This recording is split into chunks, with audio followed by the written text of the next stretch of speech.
Hello, everyone, and peace of Christ to all of you. Please invite your friends and let us do the good work for today. Many of us, we heard the Muslims speaking about what it's called the miracle of number 19 in the Quran.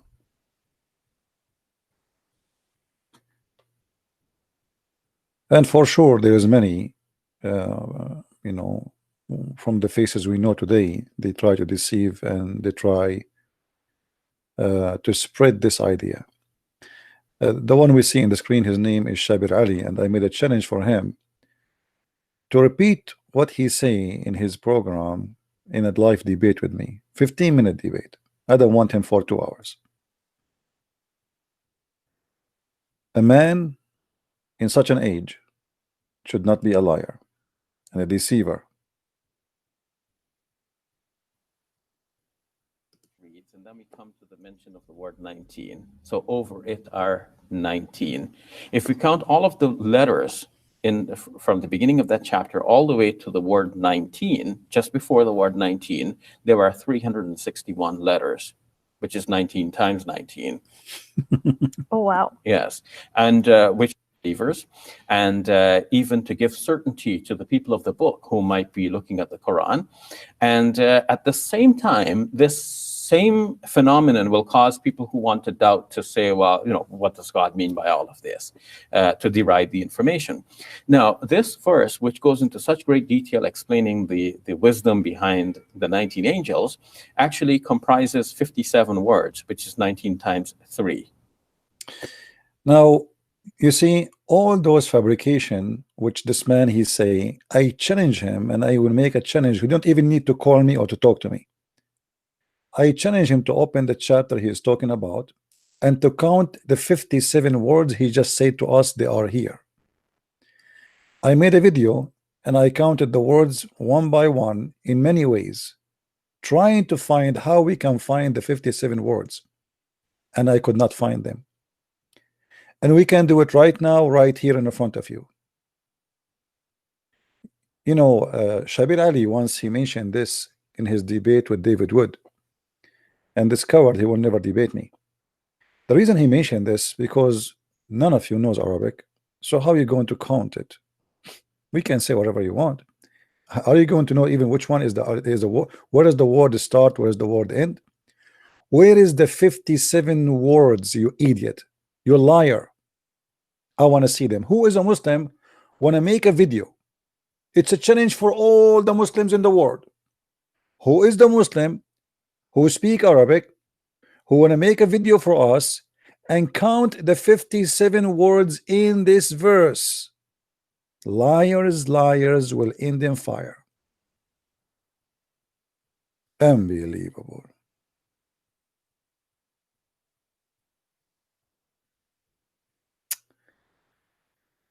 But the issue is not here. A person who have no miracle, he have to find something. They could not find anything.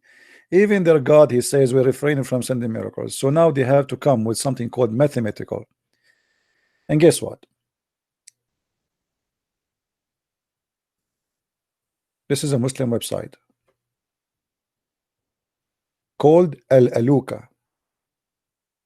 Al-Aluka Al-Shar'iyya, a website for the Sharia. If you don't believe me, here we go. Al-Aluka, Islamic, very, very Islamic website. Actually, I believe it run by terrorists. In this website, they said clearly that this is a big fat lie, and all the numbers in this claim is fabricated.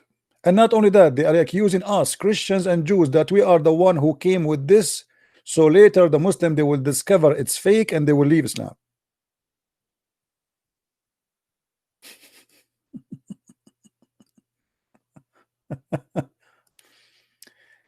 And here you will see they are talking about a number 19, and how the number 19 is nothing but a fabrication.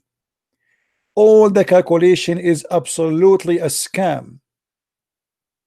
And as usual, they accuse the Christians and the Jews to be behind this miracle, or let us say fabricated miracle. And what is the purpose? Is to later Muslims, they will notice that this is a lie and they were deceived and they will leave. And here they are doing the calculation for you, for those who speak Arabic, and they will find that all, as an example, they say that the numbers of Bismillah ar-Rahman ar-Rahim repeated in the Quran 19 times, and the word ism repeated in the Quran 19 times, and the word lafz al-jalala يتكرر 2698 times, and it's equal to 19142. This is the calculation of the scammers. And the word ar-Rahman repeated 57 times, the same as we heard from Shabir Ali talking about number 57, which is equal to 19x3. And the word ar-Rahim repeated 114, and it's equal to 19x6, etc. And then here they say, but if we go and study, we will find that the one who did calculated, he did not use, he used only the letters of the word bism, not bism. And we will find that the word bism, it's repeated only 3 times, which mean ism. So he said the fabricator, he took it off, he did not calculate. And actually I mentioned that before. So here the Muslim website agree with me. Here he says the word Allah, they claim it is repeated 2698 times. In fact, it's repeated 980 times. And they are giving you the dictionary Al-Mufahris, page number 51, to give you a reference for that.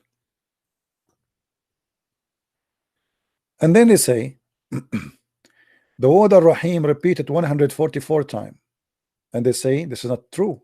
Actually, it is 95 times. And here he says, and وبهذا يتضح أن هناك كذبا في تعداد الحروف. Actually, you know what? Let me open Google Translation. Hold on. So you guys, you will, I mean, people who don't speak Arabic, they will not say, we do not know if he is saying even the truth. What if he is saying something not true? Hold on. Google Translate. All right. Now we will take the website as it is. I will copy the website as it is, not only the thing. See if we can translate the whole page.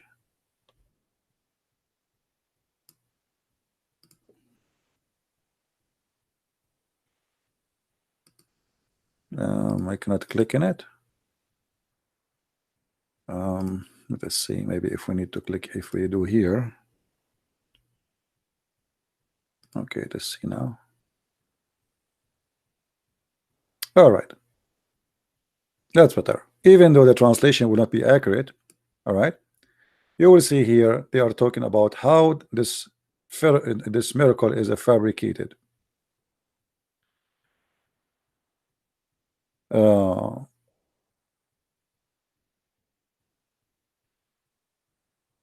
And here they are giving you names of the doctors who work in this study. They are of professional, supposedly Muslims. 19 is the number 19 criticized in the beginning of it's okay, symptom 19 can't be divided by others.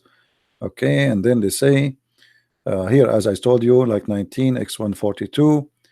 But those who have a computer should review these numbers. For those who do not have a computer, see Lexon index of the Quran. Then he said, as I showed you, that he said that the word Allah repeated 2698, but in fact it's repeated 980 times. And then he says, and thus this is clear that there are, the translation is funny, is a lie. in the count of letters. All right, and the one who came behind all of this garbage is a guy, his name Rashad Khalifa, who he claimed even to be a messenger of Allah. All right, now he come here to the verses which is speaking about the same chapter Sabir Ali is talking about. The same one is nothing but a fabrication. There is no 57 words. It's a scam, and this is all is a lie. But all is depend in one thing, that I'm talking to people who do not know Arabic and they cannot count it. And I can go right now and I can try to count the 57 words, and you will see there's no way we can reach 57 words. It's a scam. If I start counting right now, I don't know if this will be boring for you or not. And I asked Sabir Ali, this coward, to count for us. First of all, in Arabic, it's very hard to know really what is count as a word. But I'm not going to count letters, so I will count those. Okay, this is word 1, 2, 3, 4, 5, 6, 7, 8, 9, 10, 11, 12, 13, 14, 15, 16, 17, 18, 19, 20, 21, 22, 23, 24, 25, 26. I don't know to count this or not, but I will let it go now. 26, 27, 28, 29, 30, 31, 32. I will type here 32 so we will remember. With this one here is 32.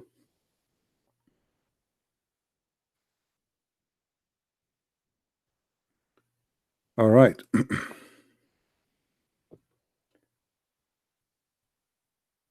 34, 35, 36, 37, 38, 39, 40, 41, 42, 43, 44, 45, 46, 47, 48, 49, 50. That's what put the word 50 here.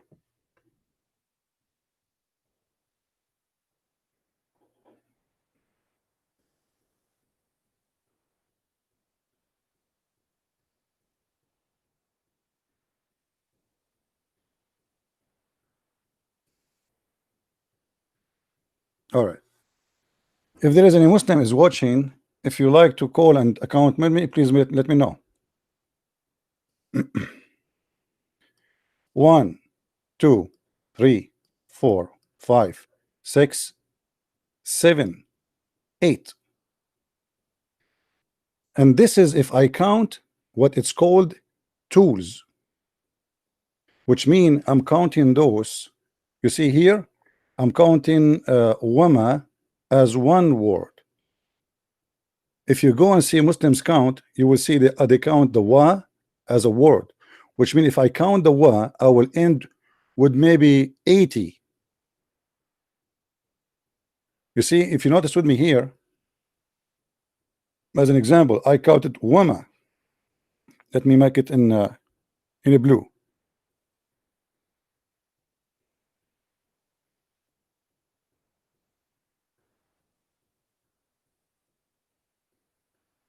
I did not count the letter wa by itself. Here, you see it? I did not count it. I did not count this wa. I did not count here wa. I did not count wa. I count all wa la together, you know. I did not count here wa. I did not count here wa. Here I did not count it. I counted both together wama. all right, and here wa. So all of those I did not count them, and still the number will not come to be the way they are trying to make it. So where they are bringing the numbers from, we do not know. It is nothing but a fabrication. Now, this is not the problem. The problem is, let us say it is even 57. He mentioned that the 30 verses before it contain 57 words too. If we go and count them, we will see the same thing. It's a lie.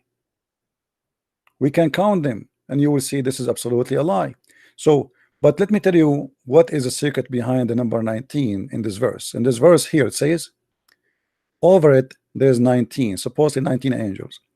Look with me, and you will see right away, and you will notice what the reason.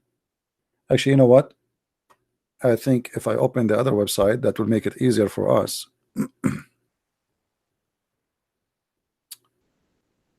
Let us go.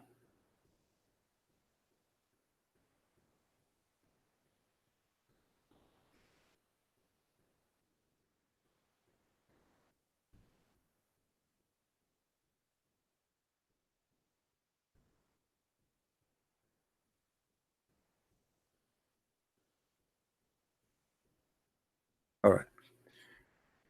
I think that will make it easier for us. Do you notice with me here in this Quran, there is something, you know, you don't speak Arabic, but you can see with me what I see in the screen. Did you notice what is the end of the verses in Arabic? You do not know Arabic, yes, but you can see, you have eyes. Do you notice what is the last letter here? All of them, they have the same letter. Bashar, Saqar, Saqar, Tadar, Bashar, Tis'ata Ashar. All of them, they end with the letter Ra. Muhammad is doing nothing but he keeping the tone. He's making Arabic music. It's mean nothing, have nothing to do with miracles. It is just Ra, Ra, Ra. You see it? Ra, Ra. He have to keep it. You know what kind of God? Excuse me, my voice is not good. What kind of God he have to make it end with the same letter? Because simply this is the same as Arabic music. So the meaning is not important. This is why you see he is repeating the same thing many times. Why it have to be to end? What is the necessity with the letter? So the necessity of the letter ending, what make it number 19? It's like in Arabic, you know, like in English, you're making a rap, and you say, I saw the cat stuck, and she was stuck between, and I saw her, you know, asking, I need some, let us say, call the number 19, and I told her, you know, what do you want me to do? She said to me, count with me to 15. So maybe I can go lose weight and can go out of here. I don't know, like I'm not good in English, but you know, you can come with endless options of Arabic words, end with the letter Ra, but there is no meaning. ثم عبس وبصر ثم أدبر واستكبر. What the heck is that? If you read even the English translation, you will see how stupid it is. There's no meaning. I shall put him in hellfire, burn in the burning. And do you know what is the burning? I mean, so all what happened here, Muhammad is trying to keep the same letter at the end, and here it happened that number 19, Tis'ata Ashar, is the only one fit. We cannot fit. We cannot put 13. We cannot put 14. We cannot put 17. You see, in English, all numbers after 12, like from 12 to 19, all of them teen, right? Okay, so you have a certain numbers you can use. In Arabic, the only one fit with this kind of point, which is stupid, it's not even a point. He have no choice except to use the number Tis'ata Ashar. He can use Ihda Ashar. Okay, but Tis'ata Ashar fit better with the writing. So now he above it there is 19, and 19 what? What those 19? Those 19s are the guardian of the hellfire. Now you see, when somebody says to me there's a guardian of hellfire, it's like as if you can escape from the hellfire anyway. Do we need really guardian for hellfire? What is the hellfire exactly? What do you mean you need 19 angels to guard the hellfire? It's a fiction, because if this is hellfire and there's nobody can go without permission from Allah, so who need guardians? Who need keepers? What keepers would do? Are you getting my point? It's like saying to me, okay, maybe I can sneak out of the heaven if one of those angels he is not aware of me. So 19 angels are appointed by Allah for the hellfire.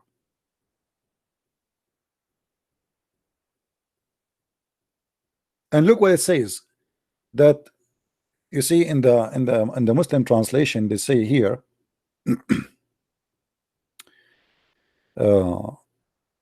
وَمَا جَعَلْنَا عِدَّتَهُمْ إِلَّا فِتْنَةً.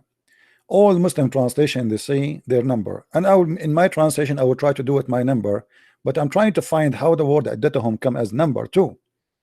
But the issue is this verse saying, and we made the angels of the fire their number as a trial. Okay, their number as a trial for what? Trial for those who will who have a book, and those who disbelieve. What does that mean? That's mean that one day in the judgment day, those who have a belief, they will witness the 19 angels, and they will praise Allah, and they will be safe. But those who don't believe the 19 angels, they will insert inside their anus, as we showed you before, a chain which is the length of the whole universe. So you will notice with me here that this is nothing but a fiction and stupid stories. There's a book, it's called the Book of Enoch. This is not from the Bible. This is a fabricated book, where this guy, he start counting names of angels, angels number 1, angel number 2, number 3, number 4, number 5, and then angel number 19. So, and every angel have a name, and everyone have a duty. So Muhammad obviously is copying it from others, but the number 19 specifically is not used because it's 19, because it is really God told him to use 19, as much it is about poetry, and number 19 in Arabic fit perfectly with all the poet coming after that, or let us say the sajah, we call it like rap. As you see here, all of it have to end with R. Look, even this verse here have to end again with the letter R. You see the letter R? This is letter R in English. If you go down, you will see all the verses end with R. You see R? Look. It have to end with R. Have nothing to do with the number, what a number it is. Qamar, Adbar, Asfar, Kabbar, Yata'akhar. So he have to maintain certain letter at the end, and this is why he choose here number 19, which is Tis'ata Ashar. Nothing more, nothing less. Have nothing to do with any miracle or etc. Same time, it's funny that the Shabir Ali, he is concentrating in the miracle of the Quran, but he did not notice that the Quran even do not know how to divide the inheritance of a family. As long there is a miracle of numbers, what kind of God he cannot divide correctly how the inheritance will go?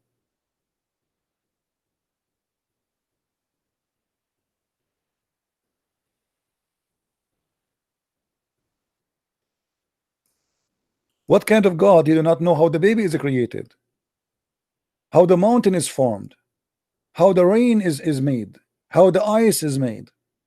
So now this God, he knows, they make a miracle about number 19 because you do not know how to calculate the numbers. And if you try to calculate them, and as I showed you, I calculate in front of you, and even I was, by the way, I was calculating wrongly. trying to add as many as I can. You see, as I told you, I was calculating as an example those both as one word, but those are not one word. Those are not one word.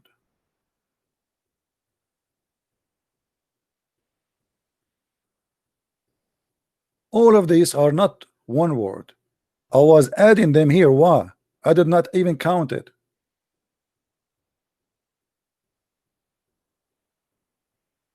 All those I did not count. I was counting like here, each one of those. Like, let us make the one I did not count. Hold on. And the one I count. I will make the one I did not count in red. The letter here I did not count. I count all of this together. Two are counting as one. And you will notice the same for the same word repeated twice. So I did not count this letter. I count both as one. I did not count this letter at all. I did not count this one at all. I did not count let us see here. I did not count this letter. I count both as one. Wama, not wa and ma, separated. So if I wa la, I count wala together. But the fact they are not one, they are two. Wama is not one, it is two. So I was trying to help them to make it fit in the best way. Maybe we can make it work. Here I did not count them as two, I count them as one. So wa, I did not count it, I counted wama. Still we could not make it work in the way they are trying to fabricate it.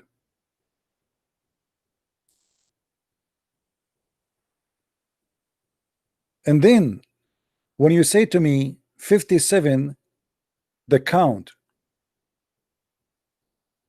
you know, I wish they can make like let us say a list of calculation, a list of the words, and they say okay, the word number one is etc., number two, etc., etc., etc., and then we will find out how they made this 57. But it's impossible, as you see.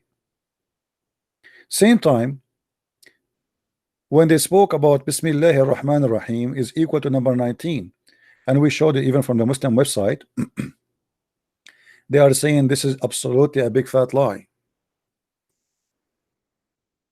In Arabic, there's nothing, it's called Bism. Nothing. You see, in the Quran here, it says Bism. Let me open my Skype, so in case there is a Muslim, he wanna call us.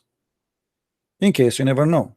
You know, maybe a Muslim, he is smart, and he feel like he wanna call.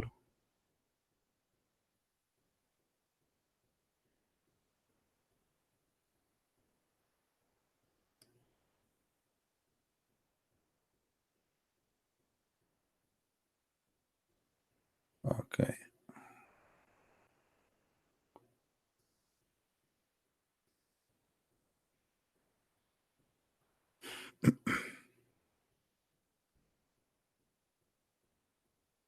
Skype.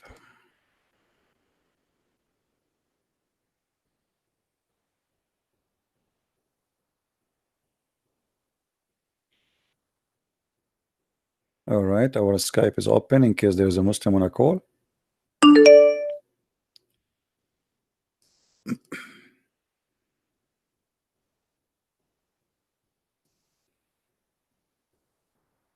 All right. If there is any Muslim would like to call, and especially if you speak Arabic, that will be good. In Arabic, we don't have anything in the language, in the old language, anything is called Bism, as you see in the screen. Bism is a big fat lie. And actually, they agree with me in the Muslim website. If you remember here, we translated this thing into English. Where is the translation? Here we go. You will let us go where they mention the word Bism.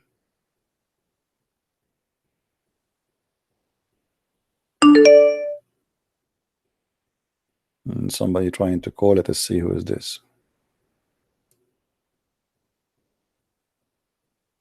You are a Muslim, answer. Are you the one who say the bad word?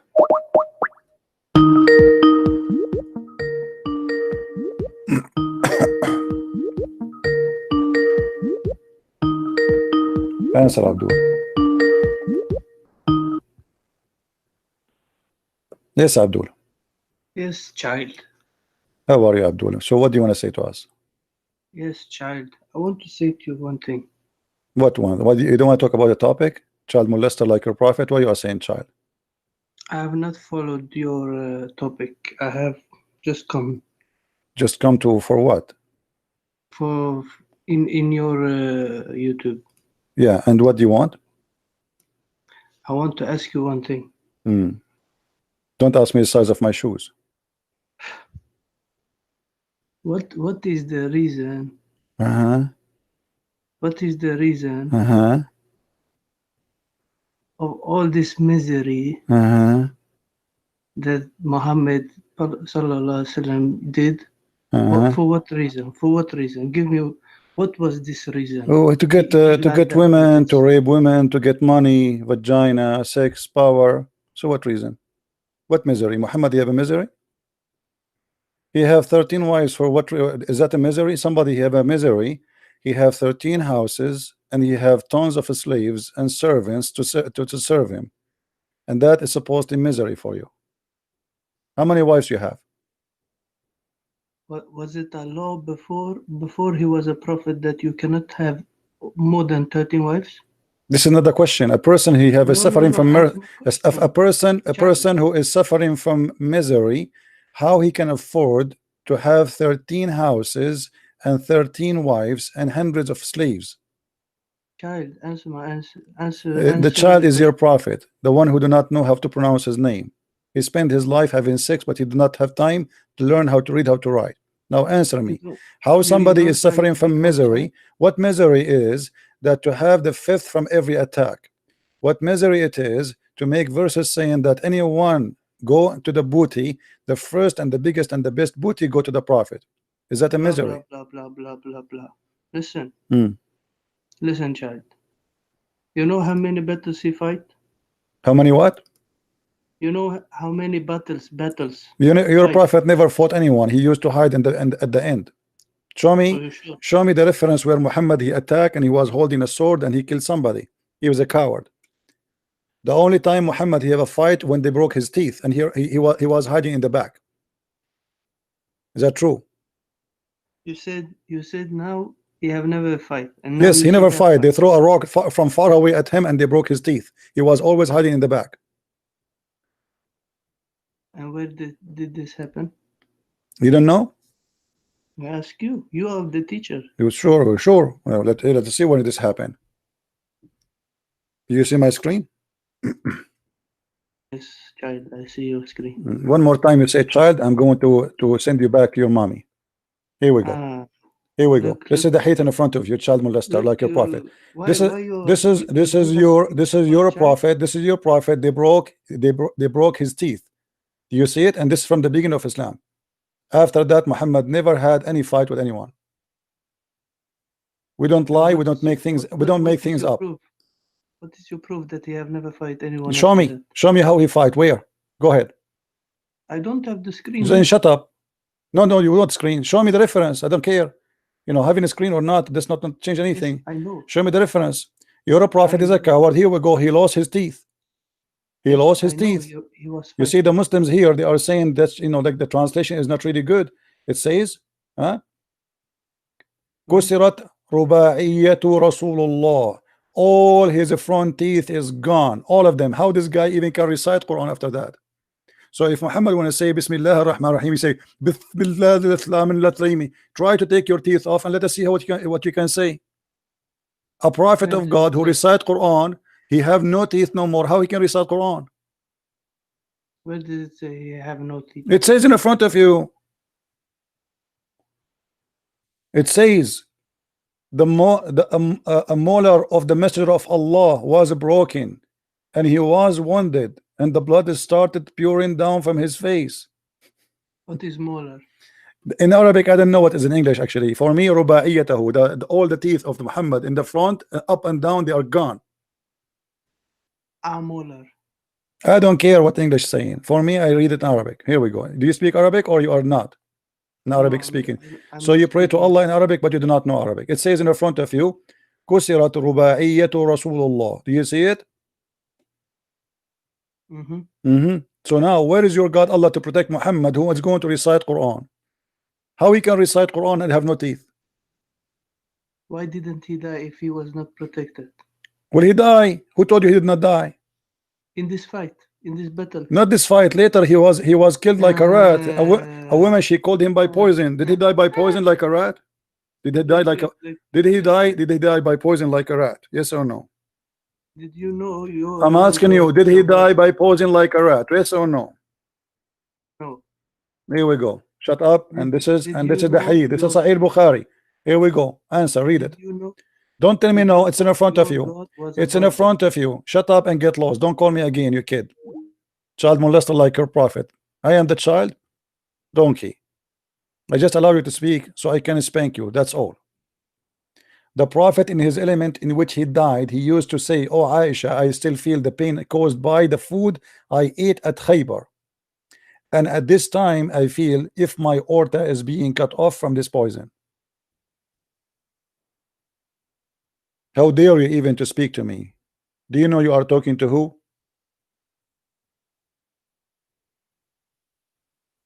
You have a screen, you don't have a screen, I don't care. A prophet who have no teeth, yet he will recite the Quran correctly.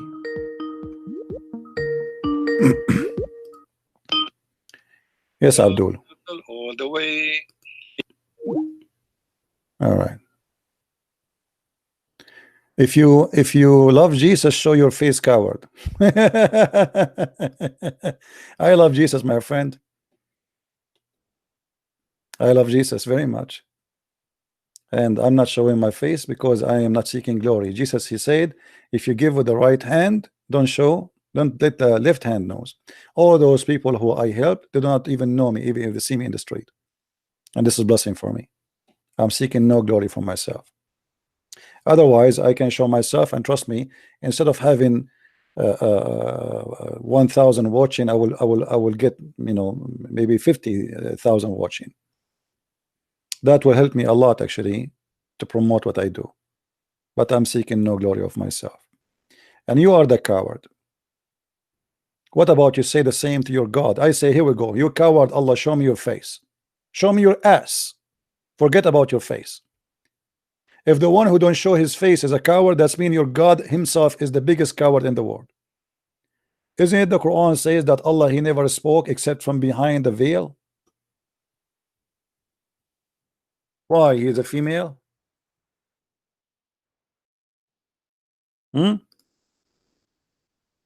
So you're accusing me to be a coward and you want to see my face.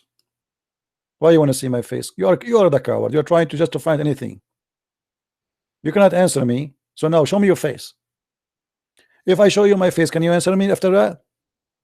You could not show me an answer after I show you my face. So can you answer me after I show you my face? Donkeys. Your God, he never spoke to anyone except from behind the veil. Do you see it? Maybe your God is a coward too. Or maybe he's a female.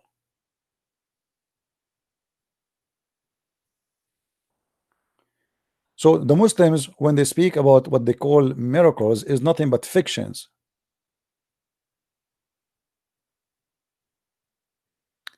And look here. To Allah belong all things, and for him, it's up to him. He give the offspring of male or female. So Allah now is the one who make you male or female. I thought this has have nothing to do with Allah. This has have to do with the sperm. What Allah have to do with this? And by the way, today scientists and doctors, they can decide the gender. They can take the male sperm and they fertilize the egg of the woman. If the woman, she want to have a male boy or a child or a female, they can decide. Allah is not in charge. What Allah is it? You know, this God, he do not know how the baby is made. He do not know how the sperm is about. He think even the women have a sperm coming from her ribs. Yet the Muslims, they come to us and they say the Quran have a miracle, and miracle number 19. 19 donkeys, you know, kick you in your bum.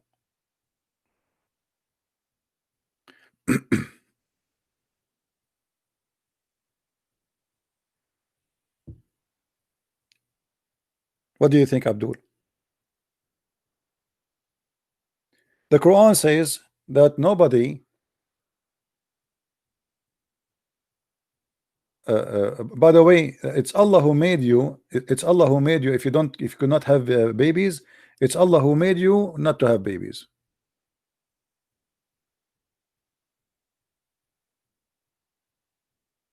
You see it? If you don't have babies and your wife, she cannot born a child, that's me because Allah, he don't want to. I mean, why? What's your business? I understand that God might help me to do that if you want to do a miracle, but why God will not let me have a baby? Does that mean that Muhammad, he could not have a baby because Allah don't want him to have a baby?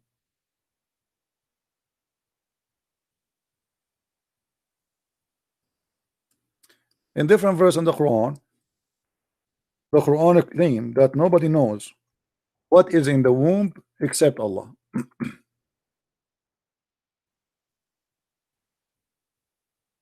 Nobody knows.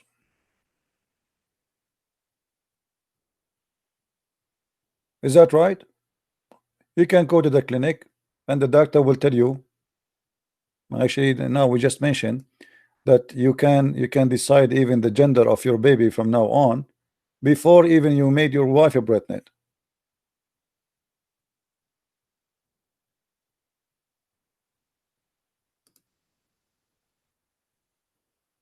What is the miracle in that? Is that real or this is fiction?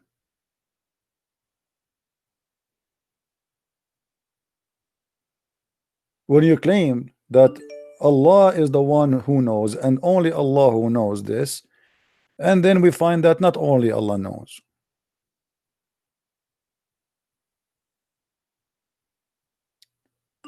Allah, the one who knows what is invisible, the unknown. Then we find in the chapter of Al-Anfal, Allah, he says to the Muslims, go and fight and you will win. And then the Muslims, they went to fight and they lost.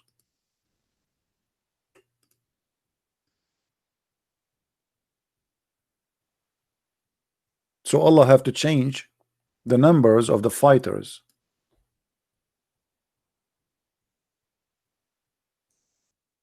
Read and love.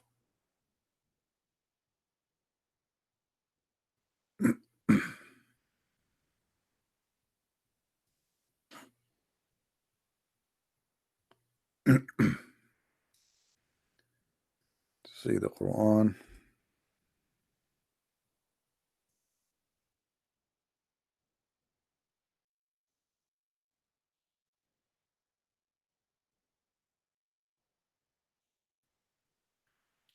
So Allah encouraged the fighters to go and engage in war. They went and they got their ass kicked.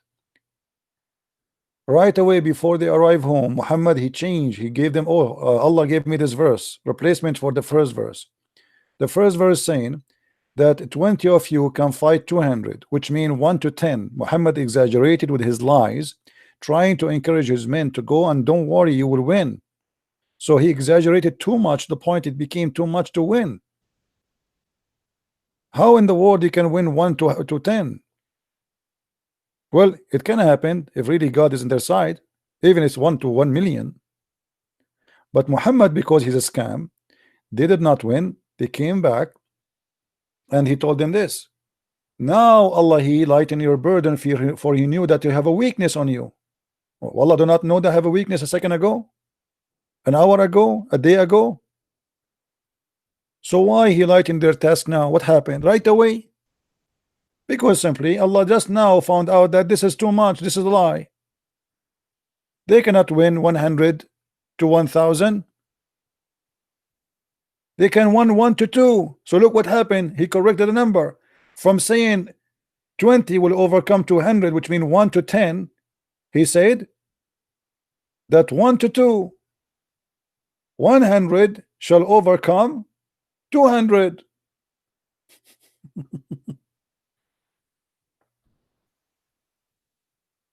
Do you see how he used the mistake? And this is Allah, the all-knowing. 100 of you will overcome 200. But before, he just said that 20 of you can fight 200 and 100 can fight 1,000. Do you see how huge the difference is? From 100 can fight 1,000 to 100 can fight 200. How?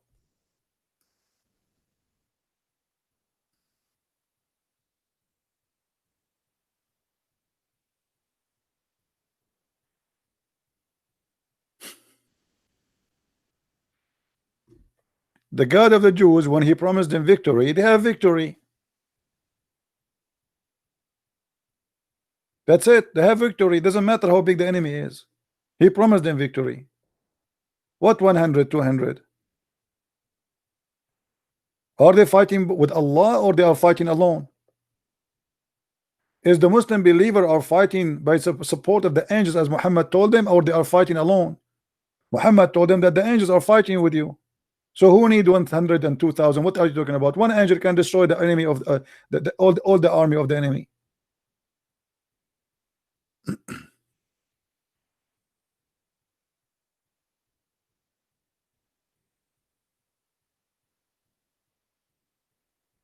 And the funny, this Abdul, he's excited and he want to call me a child. Why Muhammad having all this misery? What this misery? What misery of what? Money. He became a king, a Bedouin guy who have no idea who he is. Nobody even know who his father. According to your Islamic books, he was born 4 years after his father died. What misery? From no one to be a ruler of the Arabian Peninsula. Good for you, Johnny. Johnny, he said, I accept Jesus. Good for you, my brother. And thank you for those who made donation. Are you a new convert, Johnny? Are you a new convert? Are you a born again Christian, my friend? I hope you are.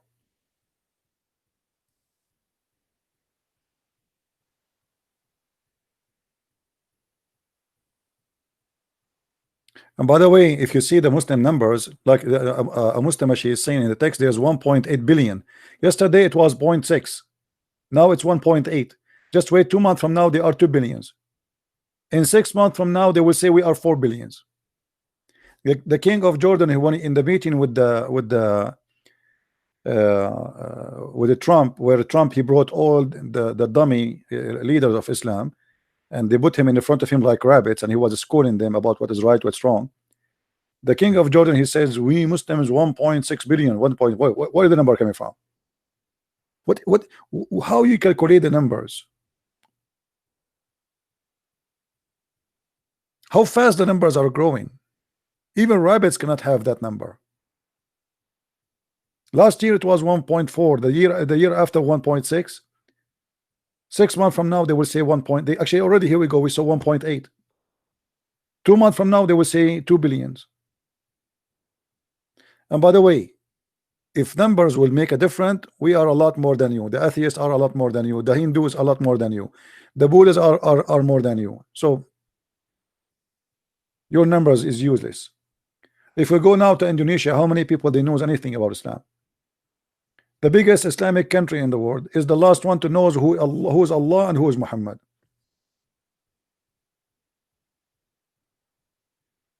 If we go to Bangladesh,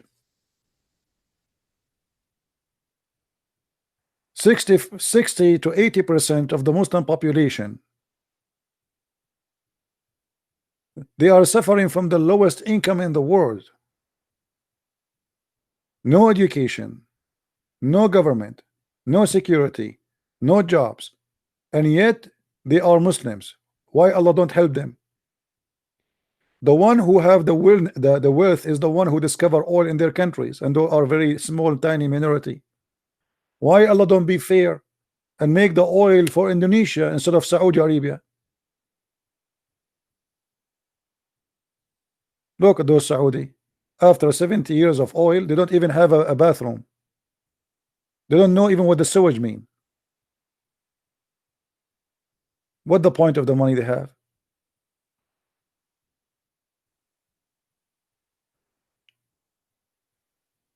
What about Allah helping the people of Bangladesh?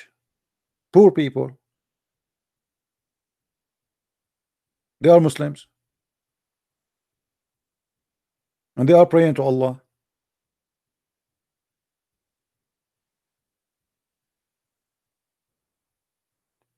And not only that, Allah is sponsoring the Muslims who get money, and their money so go to America.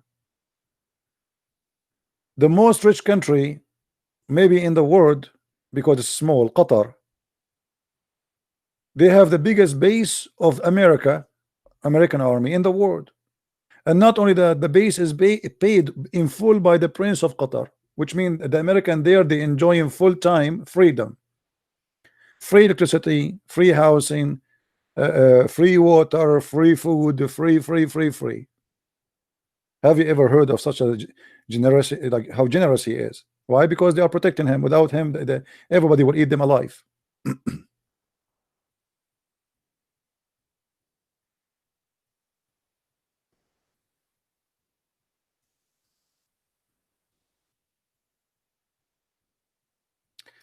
The miracle I see it about Allah, that he is deaf and he cannot hear the Muslim prayer. They pray to him every day, but he never answer. He do not know what he's talking about. He's a deaf, he's a blind, and he is ignorant.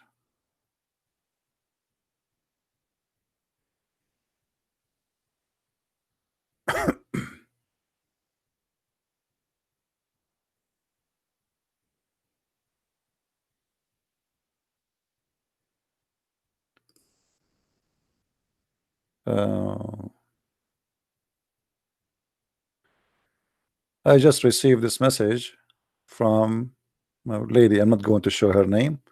She is from Indonesia, and she sent me this message. I'm so happy for you. Just I want to be sure that nobody can see your image. Hi CP, I am from Indonesia. I was Islam, and his English is not good, but it's fine. Now I think she want to say I converted to Jesus after seeing your video. Thanks for your video. We are happy for you, sister, and let me accept you in my list.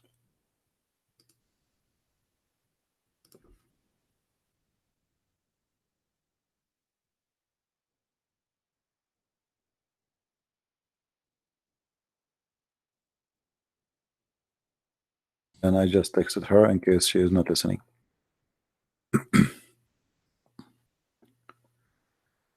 Let us see.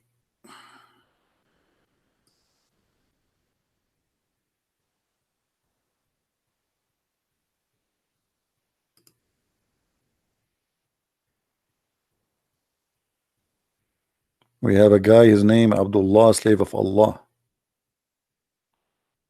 Okay, slave of Allah. Call me if you are on air. Fine.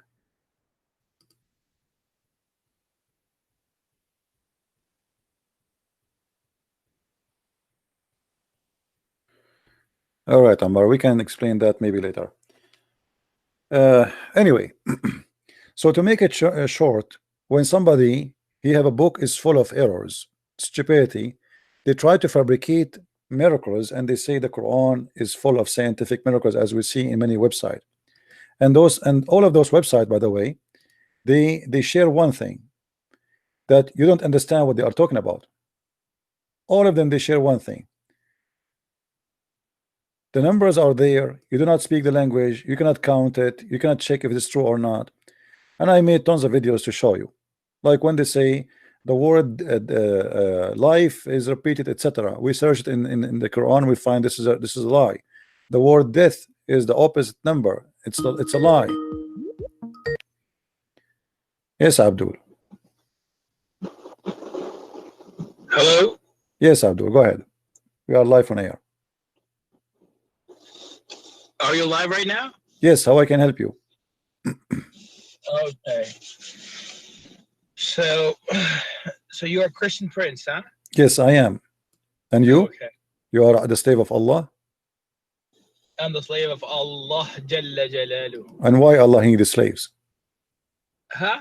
Why Allah he needs slaves? He created slaves. He's the one He created slaves. Okay, so he is a slave vendor. creates. You can never question him. Okay. Get it? Oh, okay. Well, I can. You cannot. I can. You can never. Okay. If you're questioning, you're shaitan. You're a devil. Well, this is according to you. You know, for me, I believe that your God is Shaitan. Listen, I'll just tell you something. What kind of God? What kind of God? What kind of God? What Are kind, you a Muslim my friend? or What kind are you of what kind of God? He say in the case of murder, free white man for the free white man, slave for the slave, and women for the women. Is that God or this is a crazy person? Listen to me first. Are you Christian or were you Muslim before? I am a Christian. I'm not a Muslim. I never been stupid all my life. So you've never been Muslim. Okay. I never been stupid all my life. I told you. What made you put this interest to become learn about Islam? Well, I like to save Muslims. This is my interest, my friend. You like to save Muslims? Yes, from going to hell. I don't want to see any Muslim going to hell.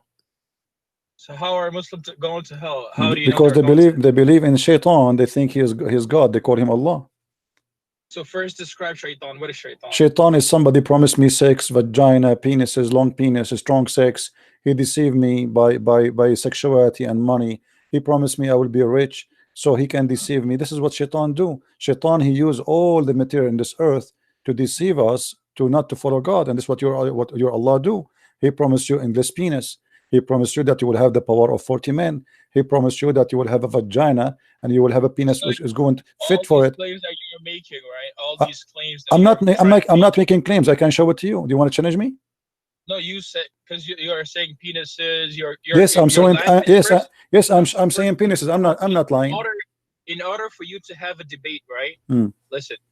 So in order for you to have a debate first, you have to like fix your language. You know the way that you speak. Okay. It's not okay. What word I said? What word I said? What word I said? Your God did not mention. Hold on. What word I said? Your God did not mention. Are you saying to me your God Allah is not polite?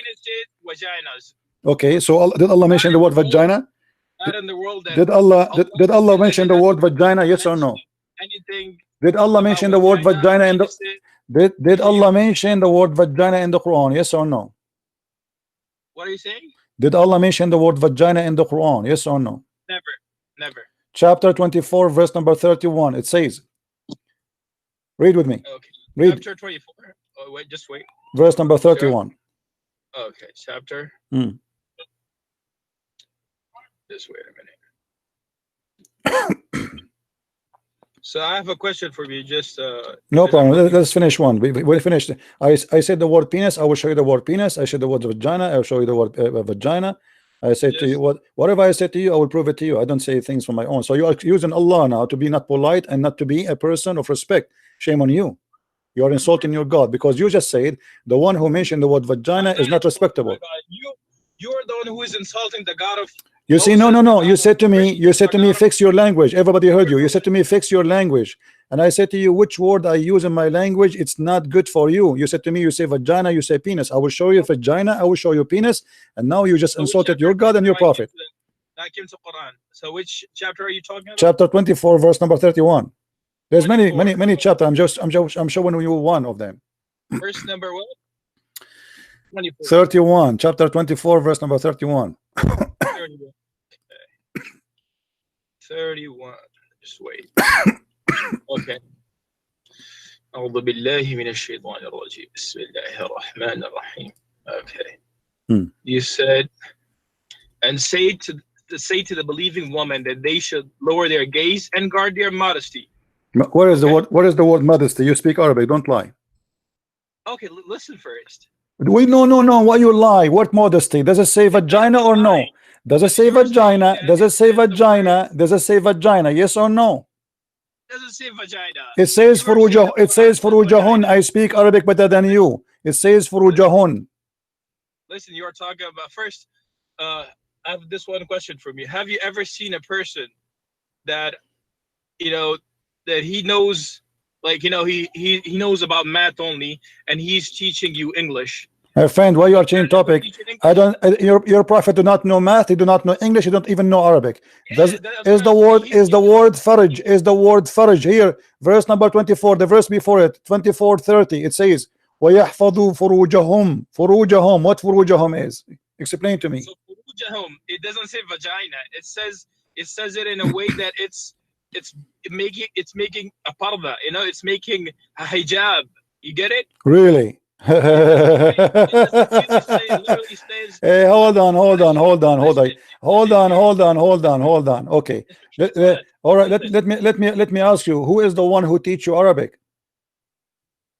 So if a woman, if she wear hijab, still this is how she guard her vagina. So if she have sex with the neighbor behind the hijab, it's okay. Listen, you're making claims that doesn't make any sense at all. You know, you're just trying to make claims or claim you're trying to deceive people. Okay. What about let us go with this. Did your prophet say that your penis will be strong? Yo, first you gotta fix your own beliefs. You see, you are scared. Here we go. This is the height in front of me. This is your prophet saying. This is your prophet saying that you will have a penis. You will have a penis. Will never go sleep. Does it say that or not? Does it say that or not? Why your prophet he says that? You have a penis. Will never go sleep. Sunan Ibn Majah, hadith number 4337. Yes or no? You are changing topic, right? What about Abu? What about Umar? What about Umar? Hold on. What about Umar? Did your prophet say, shut up? Did your prophet say the one who is proud about his heritage? He said, go and say to him, bite. Shut up. You talk too much. Coward, you don't let me talk because you're afraid. You will not let me talk because you are afraid. You are afraid. You are afraid. For your arms, never. Why you don't want to talk? You gotta be really careful that you're teaching, you don't know about. See, guys, he opened a topic. You don't want to talk about it. You're just going with translations. You know that there's a person. He's no. You translate for me. Here we go. This is the Arabic. You translate for me. Shut up. This is the Arabic. You translate for me. The translation is your translation, and the Arabic is in the front of you. Abdul, you believe in the devil. Scream. This is what the devil do when he hear the truth. The devil inside you is screaming. Why you will not let me talk? How we can have a conversation? You're creating more fitna. You're not doing any good to the people. See, guys? You're creating more keep going. We are laughing. More enemies. You're creating more enemies for your own self. You're creating. Don't worry. Make a threat to me. No problem. Make a threat to me. What you want to do? You will kill me. You want to kill me? Are you threatening me to kill me? Are you going to kill me? Are you going to kill me? قول خرا لأنك رجال ولأنك مرأة. You are half. Coward. This is your prophet talking, and not only that. Look what your companion and your prophet, he said, the one who is proud about his inheritance, say to him, أعضوه بهن أبي. Go and tell him, bite the penis of your father. Coward. A recording machine. He will not let me talk because he's created to hear the truth. Fix your language. What kind of a prophet he said to a person, the one to his followers, the one who is proud about inheritance before Islam, say to him, go and bite the penis of your father. What about I show you? He says, go and suck the clitoris of your mother. Is that better? And you are talking about fixing your language. What about Umar? He says, go and suck the clitoris of Allah. I will call you back just for fun so we can laugh.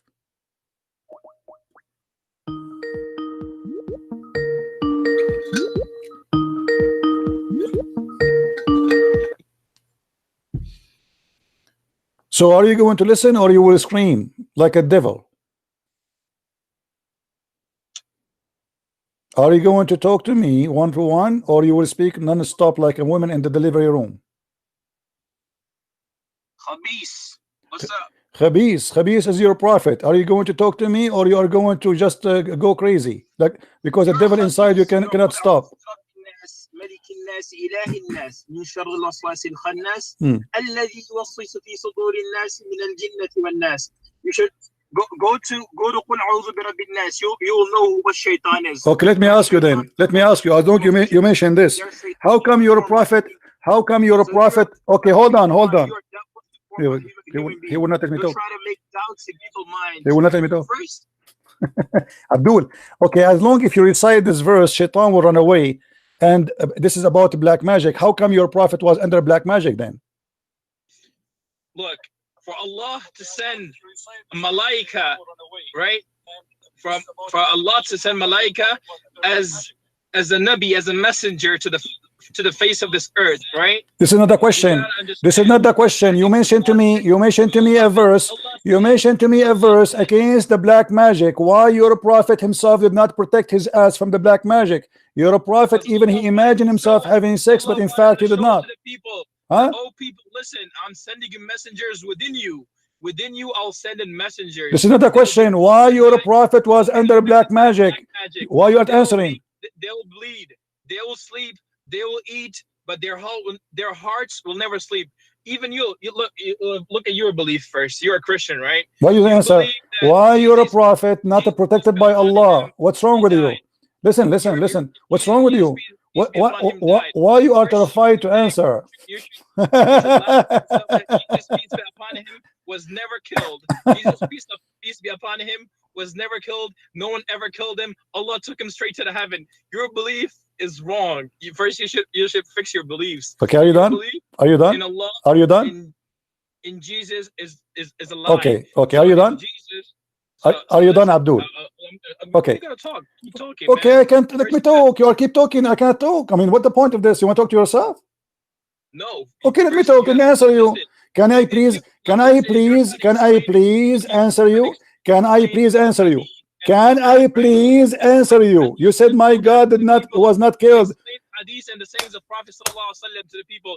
First, you got to believe in it. If you don't believe in that, you should never explain anything to people. If you don't believe in anything, anywhere in the world, till nowadays, till this time, never a priest, never got up the road. Quran is wrong. Quran is fake. Muhammad ﷺ is fake. Even the Jews, the Christians, if you ask them, they know who Muhammad ﷺ is. Can I answer? Who Muhammad is. You know this, right? Can I answer? Yeah, answer. Okay. Please. Isn't it your prophet who said, you are accusing your prophet to be a liar? Isn't it your prophet? He said, if 10 Jews only believe in me, the whole Jews will believe. So why you are lying? Number two, you said that Jesus, he was not killed. That means Jesus is God, and you're a prophet. He was killed by poison. Let me show you the hadith. You're a prophet. He said that I died by this. Don't talk. Hold on. Let me talk. Let me answer you. Here we go. He go crazy. You're a prophet. He died like a rat by poison. So how come Allah protected Jesus, but he cannot protect Muhammad? Explain to us. The hadith in the front of you. The hadith in the front of you. And you are the one who said Jesus never been killed, but Muhammad was killed like a rat by poison. So how come Allah protect Jesus, but he don't protect Muhammad? He died his own death. And Jesus, peace be upon him, he is in the heavens. You guys believe that Jesus. Okay, so are you saying that your Muhammad is lying? Are you accusing your prophet to be a liar? Hold on. You said Muhammad was not killed, so Muhammad did lie. Here we go, hadith in front of you. It's in the screen. Read it. What is it? The hadith in front of you on the screen. It says Muhammad saying, I am dying by the poison I ate at Khaybar. Muhammad, he said, listen. Muhammad, he said, I died by the poison I ate in Khaybar. Are you accusing Muhammad to be a liar? I'm not accusing. So why you are lying? Why you are saying that Muhammad died normally? Why you? Listen, if you know the science of hadith could be sometime, it could be a zaif, it could be a sahih. Okay, is this hadith a sahih or not? Is this okay? This is hadith. It could be, if this hadith, if this hadith has a okay, this is a hadith. This is take this hadith from you. okay. This is a hadith from a. Okay. Chain is not going back to Aisha radhiyallahu anha. I will never take anything from you. And first of all, I'll never take anything from you because you're a kafir. First, you don't believe in anything. you have to first believe in. Okay, so now this hadith is da'if. From when I should give you the hadith? Should I look for it? And are you saying to me you believe only al-Bukhari? Hold on, crazy boy. Hold on. Hey. Jesus tells you that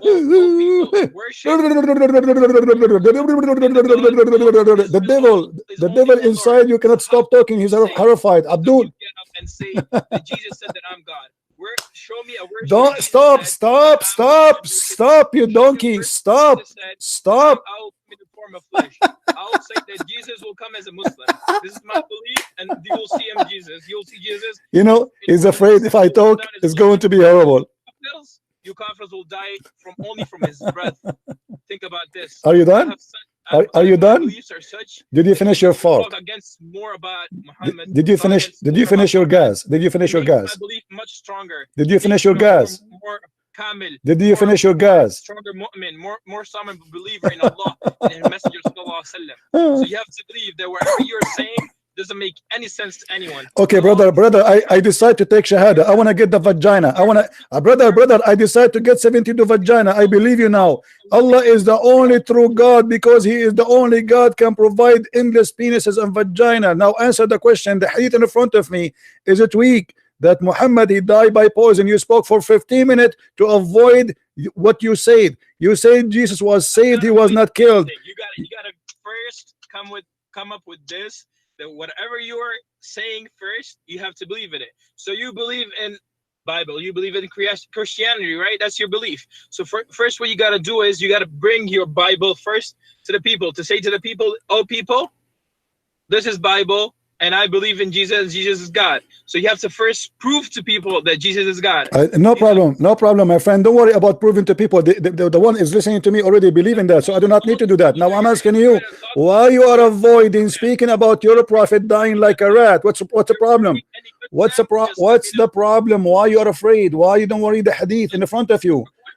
Why are you keep saying that I'm afraid? So read it then. Then read it. Go ahead. Read it. It's in front of you. Okay.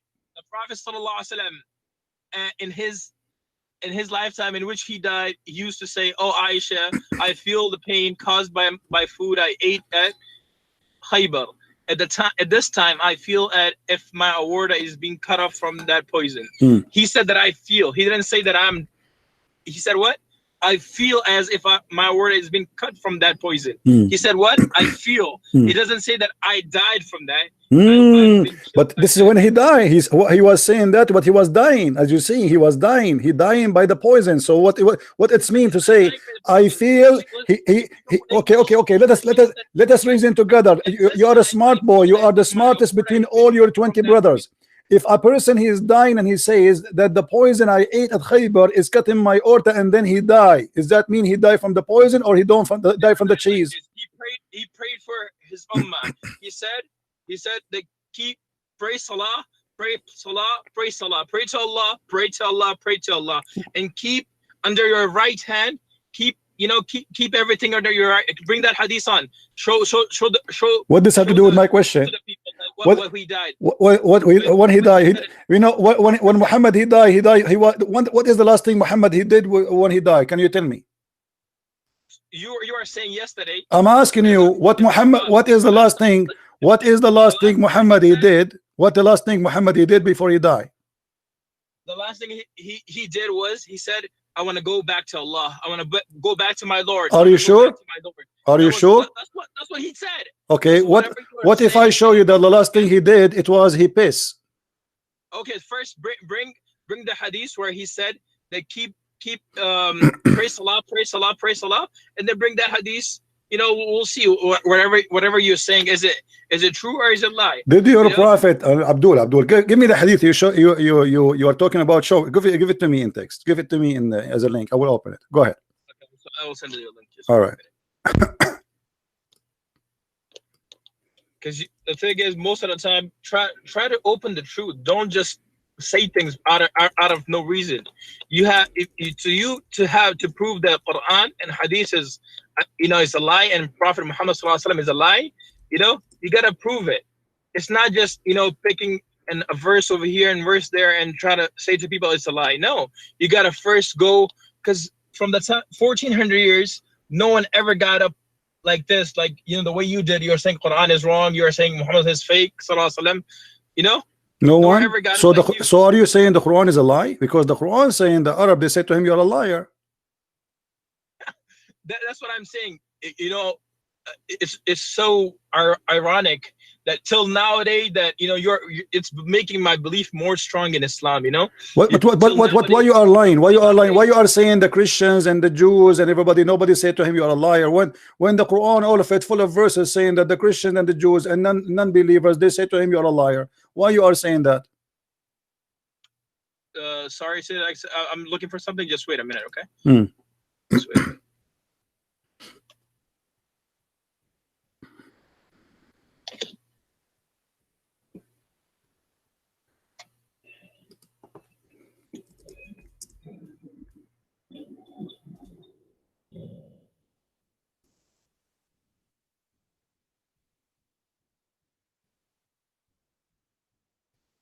So it's in Al-Bukhari, 4463. Give me the link. Give me the link. Give me the link. Give me the link.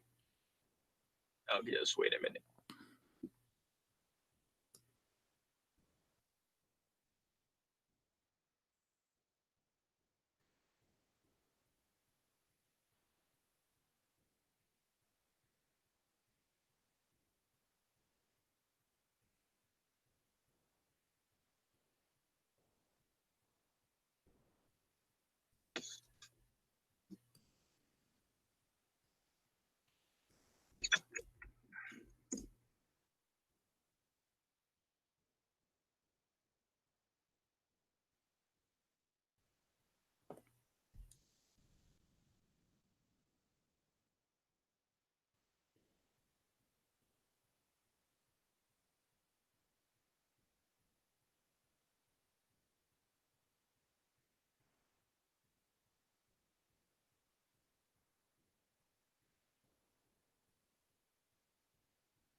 What happened?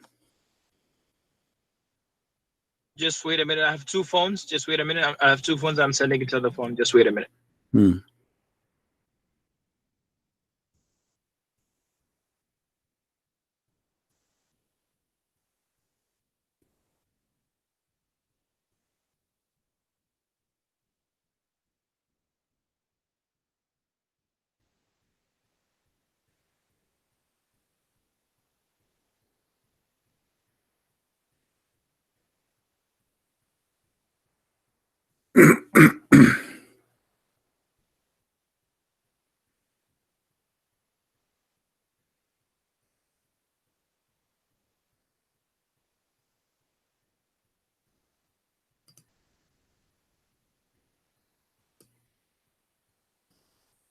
And what does hadith is saying? Tell us. It's okay. I believe you. What does hadith saying? Repeat for us.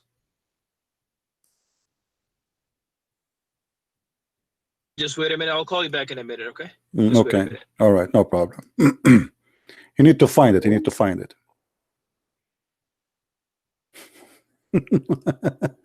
Do you notice how they get scared and terrified? And he wanna talk and talk and talk because he's afraid what I'm going to say. I have to keep talking, otherwise people will notice that I am a person who know nothing. Otherwise, he will say something I cannot answer. So we showed him that he's a prophet. He died by poison. He says, where he said I died by poison? It's in front of you.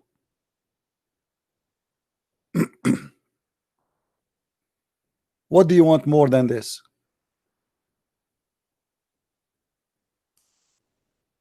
It is literally in front of you.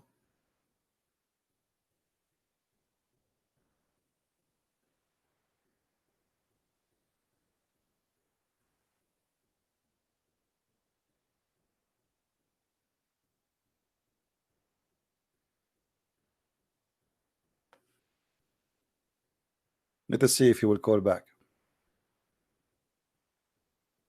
And supposedly the hadith he will quote for us is going to save Islam now.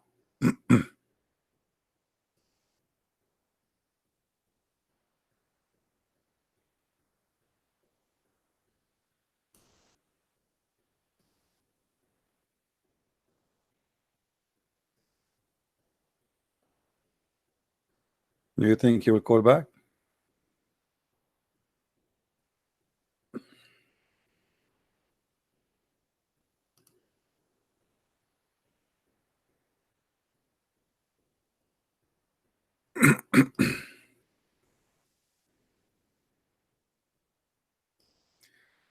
Anyway,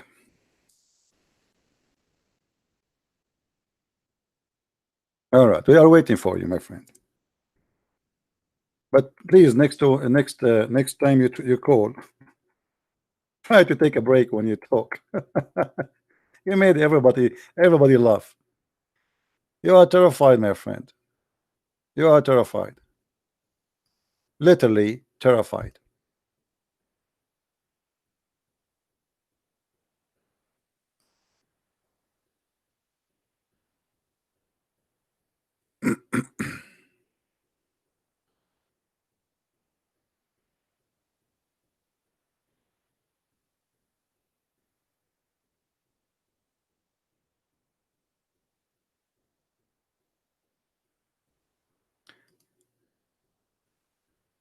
I don't know even why he needed that hadith. I mean, this what hadith would do.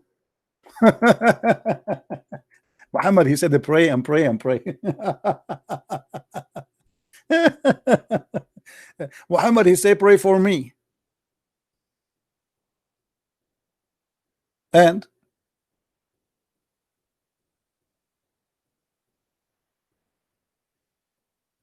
call me, don't worry, it's okay. It's okay. We are not going to spend the whole day waiting for you to find the hadith. Can't you call? What are we going to stand the next year waiting for the hadith?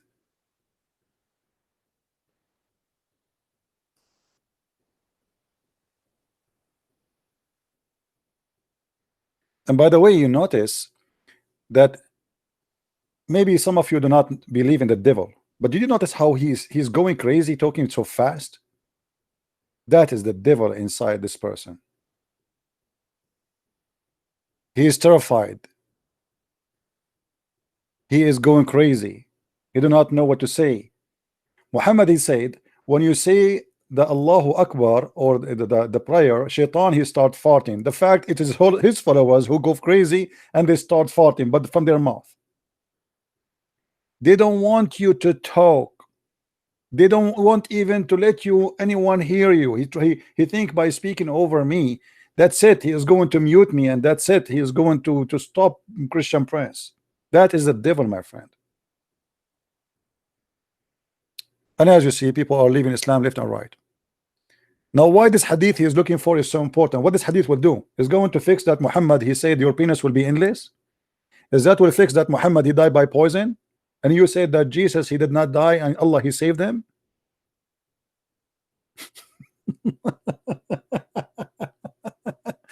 You know, the funny, he said the prophet did not say he died by poison. Where he says that? It says that in front of you. Muhammad, he said he used to say. That's mean he is suffering from long time, and he himself, he knew. Unless you are saying your prophet is not a prophet of God, and now he is getting wrong news. When a man, he came to Muhammad and Muhammad says to him, drink honey, and the guy came back and he said to him, my brother, he drank honey, but now he is getting more sick. Muhammad, he said to him, I told you drink honey. All right.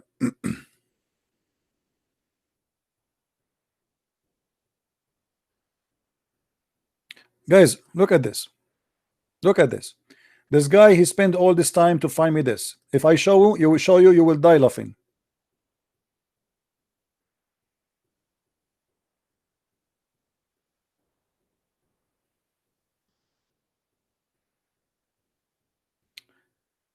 The last words which the Messenger of Allah says,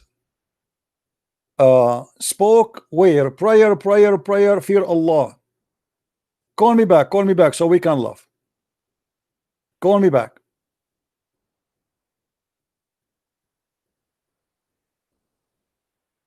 Call me back.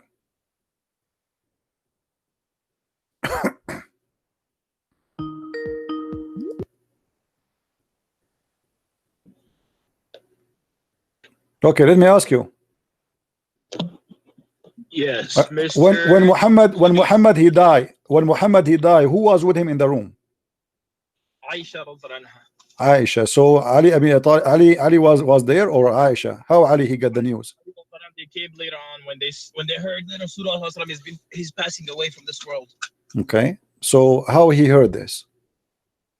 How he heard this? I was not there. Where right. I'm telling you from. Okay, what if I show you? What if I show you that his wife, she said that the last thing he said, it was he want to piss. Listen. First, you gotta quote everything in a way. Okay. Here we go. I quote everything in a way. The one who quote that is Aisha. The hadith in front of you. The hadith in front of you. Hold on. Ali cannot be with Muhammad in his room. The last one who was with him in the room, and all Muslims agree, it was Aisha, and he died in her chest. Not her chest, her lap. It doesn't matter. She is his wife anyway. Nothing wrong with that. So okay. The last thing that he also did was he used siwak. Okay, hold on. No. Read with me. This is Aisha. Are you accusing Aisha to be a liar? Are you accusing Aisha to be a liar? Read. Of Rasulullah sallallahu alaihi wasallam. She gave him support with her chest, or she said with her lap. He asked for a container to urinate in. He urinated therein. Thereafter, he passed away. So that hadith, I will not take it as a sahih hadith. Why? Because in the chain of narration, first you have to prove where does this narration go? First, from Aisha. From Aisha. Aisha, you look at it, it's not even spelled right. Okay. By who is spelled? Who is spelled? This is translation, Abdul. What's wrong with you? The Arabic. Look at the name of Aisha first. My friend, who cares? This is a translation. Here we go. This is the name of Aisha in Arabic. Do you have a problem with English? This translation. Who cares? This is the original in front of you. Oh my God. First, you told people what that we are scared from you. Listen. Read it. You're being funny. You are saying to me, look how Aisha is spelled. Are you telling me now that because the English translator he did not spell the name Aisha wrong, he spelled it wrong? And by the way, this is not Aisha. You are the one who do not know. You are the one who do not know how to read. First, you were telling people that we Muslims are afraid of you, right? Yes, you're afraid. Here we go. The hadith in front of you in Arabic. You speak Arabic. Read it. Here we go. Correct. Okay, you are saying to me that your Muslim brother is a donkey. You are making fun of a Muslim website of their translation that they did not spell the name of Aisha correctly. What does this have to do with the hadith? What does this have to do with the hadith? The hadith in front of you. The hadith in front of you. Like Khabith is like you. Khabith is like your prophet. Listen, Abdul. Listen, let me tell you something. Let me say something. Each time you insult me, honest to God, I will spit at your prophet. Respect yourself. Each time you insult me, I will insult your prophet back. So learn how to behave. You are bringing insult to your prophet. Behave, you donkey. I'm warning you. If you don't want your prophet to be insulted, don't insult me. I'm warning you. Now let us. Insulting you. Listen. You are the one called me Khabith. The second time you call me Khabith, I will say Muhammad is a liar, filthy, donkey, a pimp. I warn you. Don't say that again. Okay, listen to me first. Now, is the hadith in front of you is correct? Yes or no? Can you read in Arabic? You you want to start or no? You want to first say whatever I want to say or no? So as you see, the hadith is correct. Secondly, the hadith you gave me. The Muslims are afraid of you, right? Sure, you're afraid of me. Let me ask you. Let me ask you. Okay, let me ask you. Do you accept Sunan Ibn Dawood? The hadith you gave me is from Sunan Ibn Dawood. Do you believe in Sunan Ibn Dawood? Yes, I do. Okay, so if I show you something from Sunan Ibn Dawood, you will not regret? No, I will never regret anything. Really? What about the hadith I show you that your prophet, he was drinking poison and he died from poison? You regret it or you accept it? Listen, the hadith that you showed me, it said, I feel like, you know what feel means? So his feeling he was wrong? You mean he was wrong? I'm not saying he was wrong. So his feeling is right or no? Either you say his feeling was right or you say his feeling is wrong. He said I felt like, but he didn't say I was. My friend, this is another question. Do he feel right? Do he feel right or he feel wrong? Please be specific and give us the answer. Either you say I agree with him, he was dying because of poison, or he was feeling wrong. I didn't. You cannot say it like this. You gotta. No, you have to say it. You are a hypocrite now. You are a hypocrite. You have to say, because if your prophet did not die by poison, that's been why he is saying I feel the pain caused. It says he used to say use, not only once, not second time, not third time. He used and then he died. He died. The last thing he said, I use, and then he says at this moment now I feel as if my aorta is being cut. Okay. He didn't say that I was killed.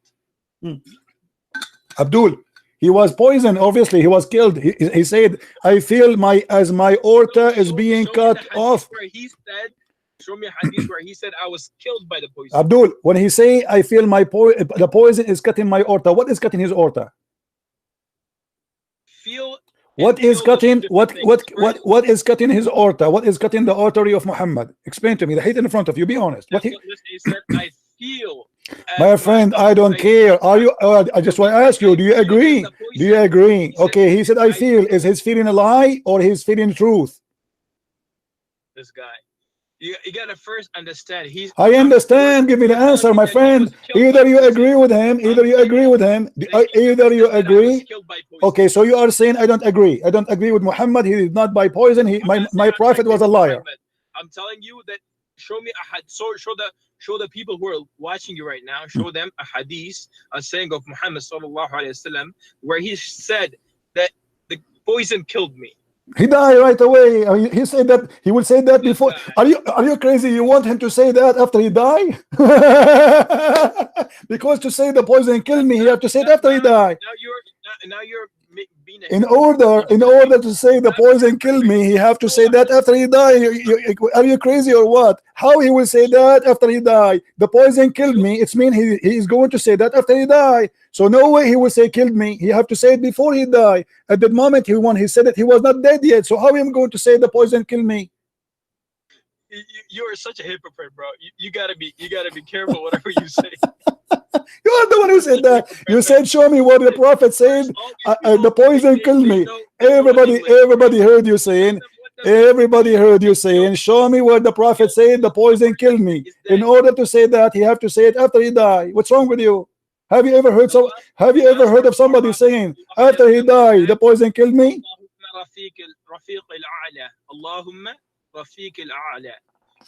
So now we have to ask you some questions, right? No, you did not answer yet. You did not answer. The question is why Muhammad died poison? Why Muhammad died by poison? And you said to me Jesus was not killed. Why Jesus is not killed, but Muhammad died by poison? Okay, let me explain it to you.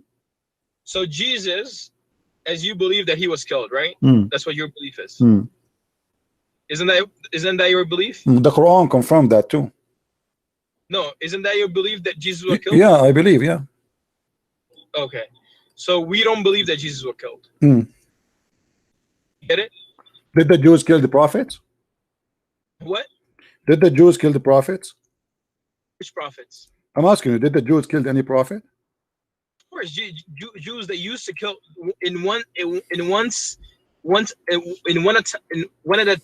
there was one time where they killed 200 prophets. Okay, can you name one for me? Can I name one for yes for you? Okay. So is it so? Now, what you're trying to say is it worth it to say the names of all those prophets from all the way from No, name Adam, one. I said name. No. I did not say name all. No. I did not say name all. I said name one. No, I'm just asking you first. I am asking you, my friend. Can you name one? It's funny that your God have time to tell us about Sulaiman speaking to the ant or hearing the ant. Sulaiman speaking to the bird, flying carpet, the ring of Sulaiman, all 14 story. But he don't have time to tell us about. Name for me one prophet was killed by the Jews. Can you please? So Jews, Yahya alayhi salam. Where we can find in the Quran that Yahya was killed by the Jews? Zakaria, it was the son of Zakaria, Yahya. Abdul, Abdul, are you listening? Where we can find in the Quran? Don't tell me in the Quran your God forgot to mention that Yahya was killed. The Quran tells you that Allah sent messengers to all the all the all the aqwams, all the aqwams. This is not the question. This is not the question. But I'm asking you, can you find me the verse in the Quran says that Yahya was killed or John the Baptist? Can you find me that? John the Baptist. Can you find me that verse where it says that he was killed? So listen, first where we can find the story? What? Where we can find? Hold on. What? Where we can find the story of John the Baptist was being killed? You are the one who mentioned his name. You got yourself busted. I want to see it. Let's come back to Jesus. No, we will not come back to Jesus. No, you get yourself busted. No, you see you're changing. Hold on. The Quran says that the Jews, they killed the prophet. The Jews, they killed the prophet. I said to you, name one for me. Shut up. Let me talk. Name one prophet for me. You name for me John the Baptist. How come your God Allah forget to name that he was killed? What kind of God he is? How stupid it is to have a book. He forgot to mention one like John the Baptist that he was not killed. Why he forget about him? Explain to us where we can find the story of John the Baptist. How you said that Jesus is God? How your Jesus God? Don't change the topic. Why Allah he never mentioned? Why your prophet never mentioned? Why you Muslim never mentioned? Why you forgot about John the Baptist that he was killed? I ask you, who is the prophet was killed by the Jews? You said John the Baptist. Can you show me the story? What's your real name though? You're an Christian prince. I know that for sure. Muhammad Rasulullah, my real name. Is that a problem with you?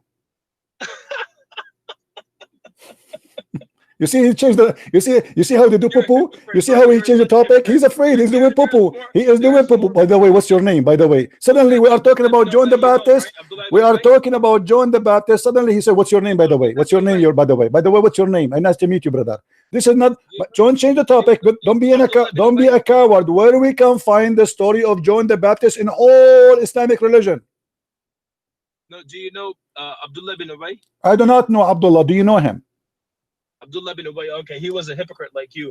No problem. Why he was a hypocrite? Because he did not go and attack the Roman to get the blondie like your prophet. He said to them, attack the Roman and get the blondie girls. Now don't change the topic. Where we can find the story of John the Baptist was killed. Otherwise, you are admitting that your prophet and your God is an idiot. You say in the Quran that the Jews they slew prophet, but you cannot name one for me. Go to those topics first. You gotta fix your beliefs. Your belief is what? Don't worry about my belief. Don't worry about my belief. Don't worry. No. You know I like your belief. Don't worry about my belief now. You see. How can I speak to them in a way that? Just get lost. Potato. You are just a kid. I am Allah. Allah cannot have a son because you don't have a girlfriend, and I don't have a girlfriend. I don't have a son. Both of us, we are Allah. Tomorrow, Allah, we can play cards. The Jews, they slew prophets. Okay, name one for me. If Jesus was not killed, who is the prophet they killed, and why Jesus only was saved? If they slew 1,000, how many prophets he said? 200,000 prophet, one deal. They slew 200,000 prophet. Why? The prophet were eggs, and a chicken was giving eggs. 200,000 prophet. The Jews they slew them.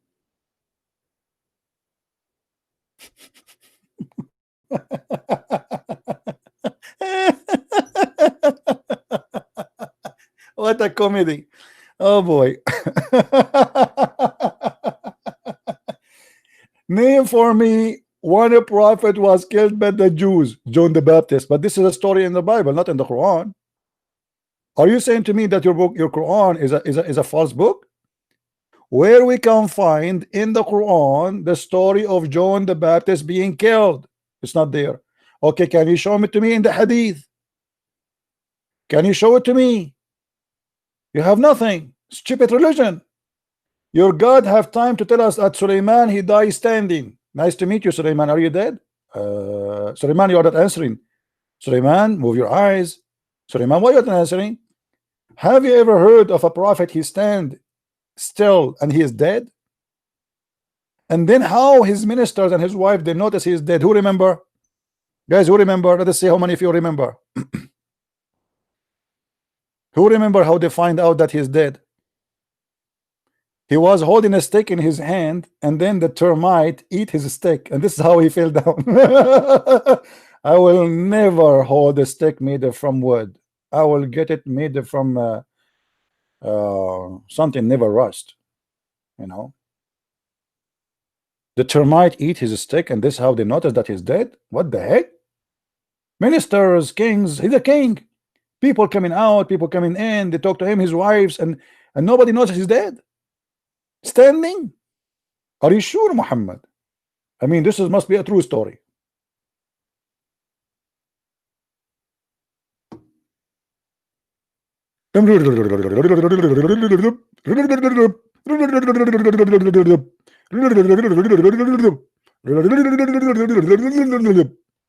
They think by speaking fast, saying nothing, they can convince us they have a truth. The fact is the opposite. You are like a drum, big from outside, empty from inside. That is Islam. All what we need is just a needle, and the drum is gone. Islam is nothing but a balloon full of gas, and bad gas, not even good gas. The second we ask a simple question, gas come out. A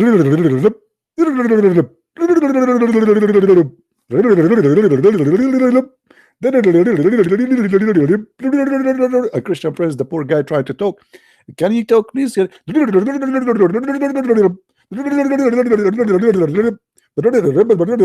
what?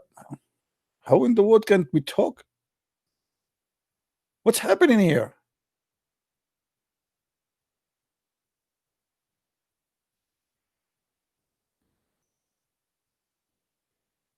Unbelievable.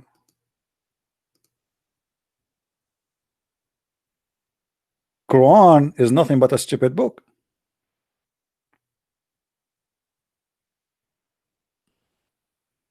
Tons of stories are useless. Why you don't focus about your book? Are you at your religion? Who told you I don't focus? I am bringing Muslims out of Islam, and we are making them accept the Messiah. If you go and see how many Muslims left Islam in the last few months, you will not believe it.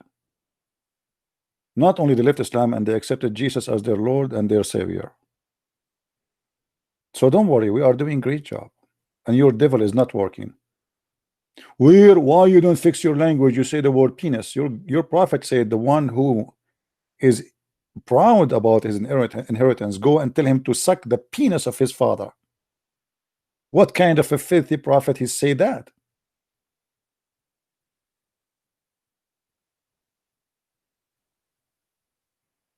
Or suck the clitoris of your mother. What kind of a prophet he is? Or suck the clitoris of a lat.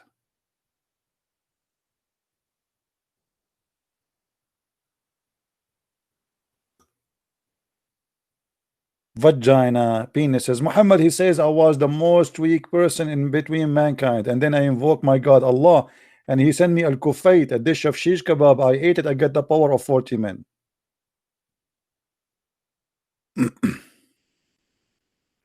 Look at this guy, guys. Look at this guy. Now he's trying to search, and he found me a verse saying that Yahya was a person who gave wisdom. I'm asking you, where the story of his death, you donkey?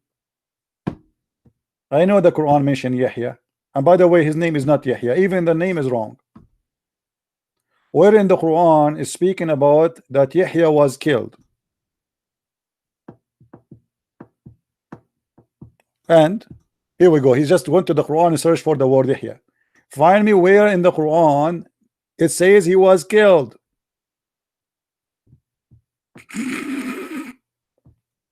What kind of God? He mentioned a prophet, but he don't mention how he died. See? Here we go. All the verses you quote for me proving Islam to be a stupid religion. When you start talking about a prophet and you don't mention, especially this prophet, he was killed, and this is a great prophet, why you don't mention how he died? Muhammad, he have time to talk about prophet, we never heard of them. Look at this donkey now. Look at this donkey. He's mentioning to me what about he jumped from Yahya to Jesus. Oh boy.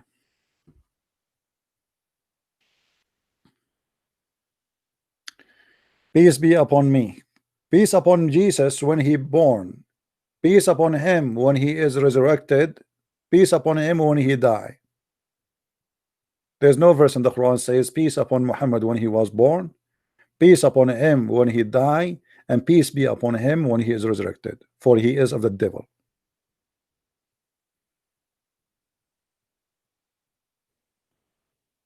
Now I will wait for you for the coming 2,000 years to find me the story of Yahya being killed.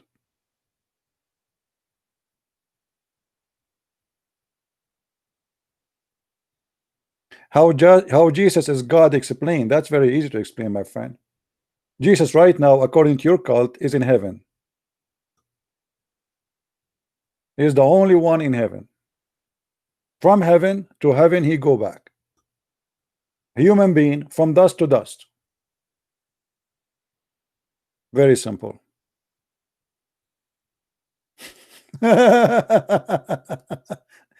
Human being from dust to dust. Jesus from heaven to heaven. And now as we speak, even in your Islamic cult, in the yellow pages of the Quran, according to you Muslims, he is in heaven. Muhammad in the grave. The cockroaches just attacked last week. Oh, sorry, the cockroaches attacked Mecca. Did not go to Medina yet. They are in their way.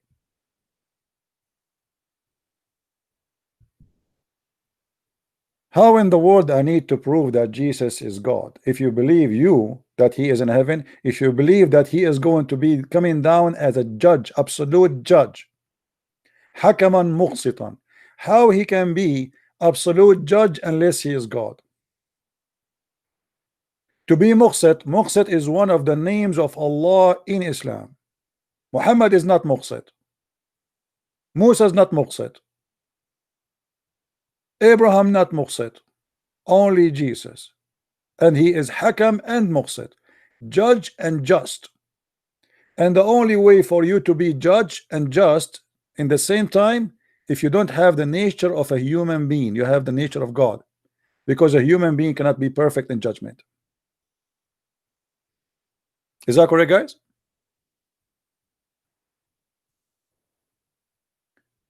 According to the Islamic cult, even Jesus is the one who will come and will destroy the devil. And even the devil, when he sees Jesus, he will melt like salt. Imagine, he will melt like salt in water. Why? Who is just Jesus who can melt the devil like salt? Why the devil did not melt when he see Muhammad?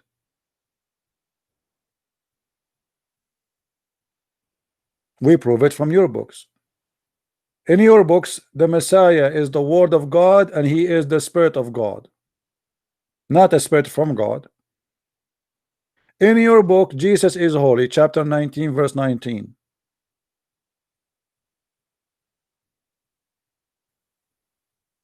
Let's see what he's saying. When he come, he will kill. When God will come, my friend, he will say to his angels, bring them in front of me, all those hypocrites, liars, donkeys, filthy, bring them. and he will judge you. Yes, he will. You know why not? God, he give life, he take life. Isn't it God who did the flood of Noah? What the flood of Noah simply mean? God killed. What the name of the devil? Harith, the name of your prophet. Let me show you one of the lies Muhammad he came with. According to Muhammad, Eve cannot have babies. Each time she try or she get pregnant, she lose her baby. And then the devil, he came to her and he said to her,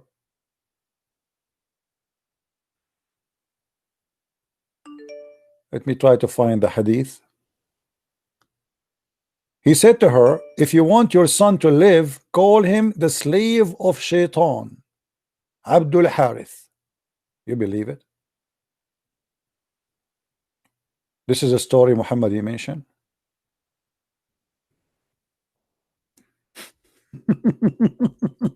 Which mean all of you are the children of Abdul Harith, the slave of Shaitan. Here we go.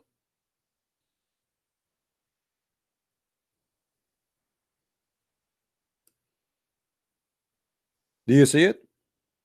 The Prophet of Allah said, when Hawa become a pregnant, Iblis come to her. Iblis, the first Shaitan, the biggest Shaitan, the king of Satans, came to her, and her children would not live after birth. So he said, name him Abdul Harith. So she named him Abdul Harith, and he lived. What the heck? What a stupid prophet. So Allah cannot protect Eve children from Shaitan if she name him anything except the name of Shaitan, the slave of Shaitan. He will not live.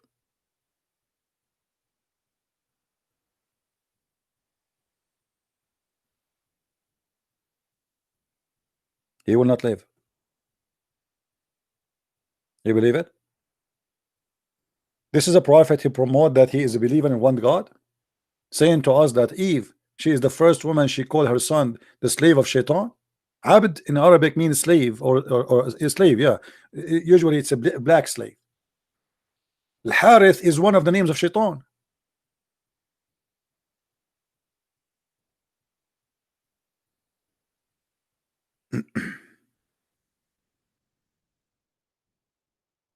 It's what happened when you have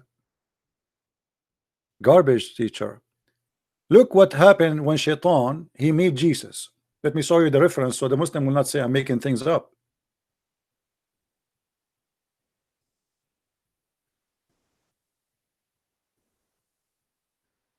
Let us make the text bigger.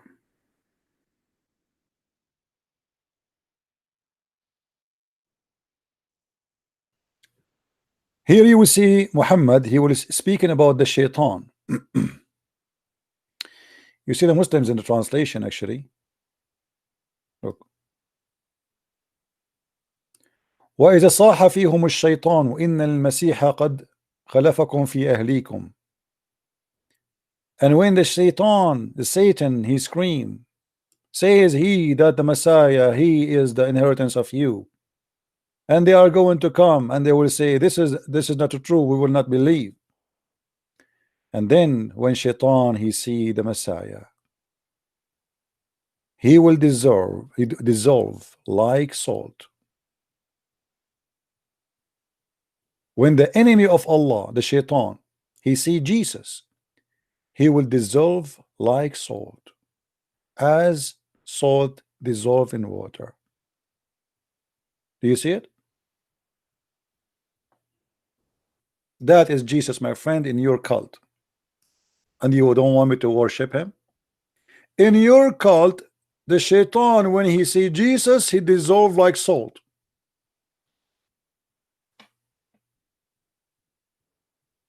Who wanna follow Muhammad? According to Muhammad, Shaitan was coming to him and during his prayer was jumping over his shoulders. Even Shaitan, he commanded him to do good.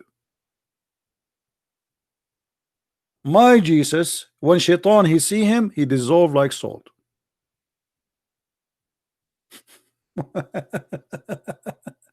That is my Jesus.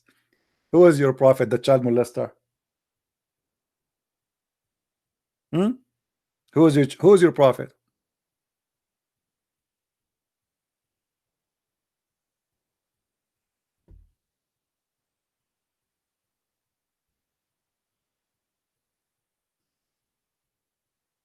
That doesn't mean he is God. Well, you tell me, what does that mean? Why Allah cannot destroy the Shaitan? Why Jesus will destroy him? Why Allah cannot do what Jesus can do? Jesus, he made the blind see. Jesus is raised people from death. He can make things nobody can do. Allah can do nothing. Allah is just a name. Muhammad, he never spoke to him. He never saw him. He never heard his voice. Allah is a fiction God. Does not exist. It is the moon God who exists before the Arab exist. This is why none of the Muslims knows what the word Allah means. It's a foreign word coming from the Aramaic language.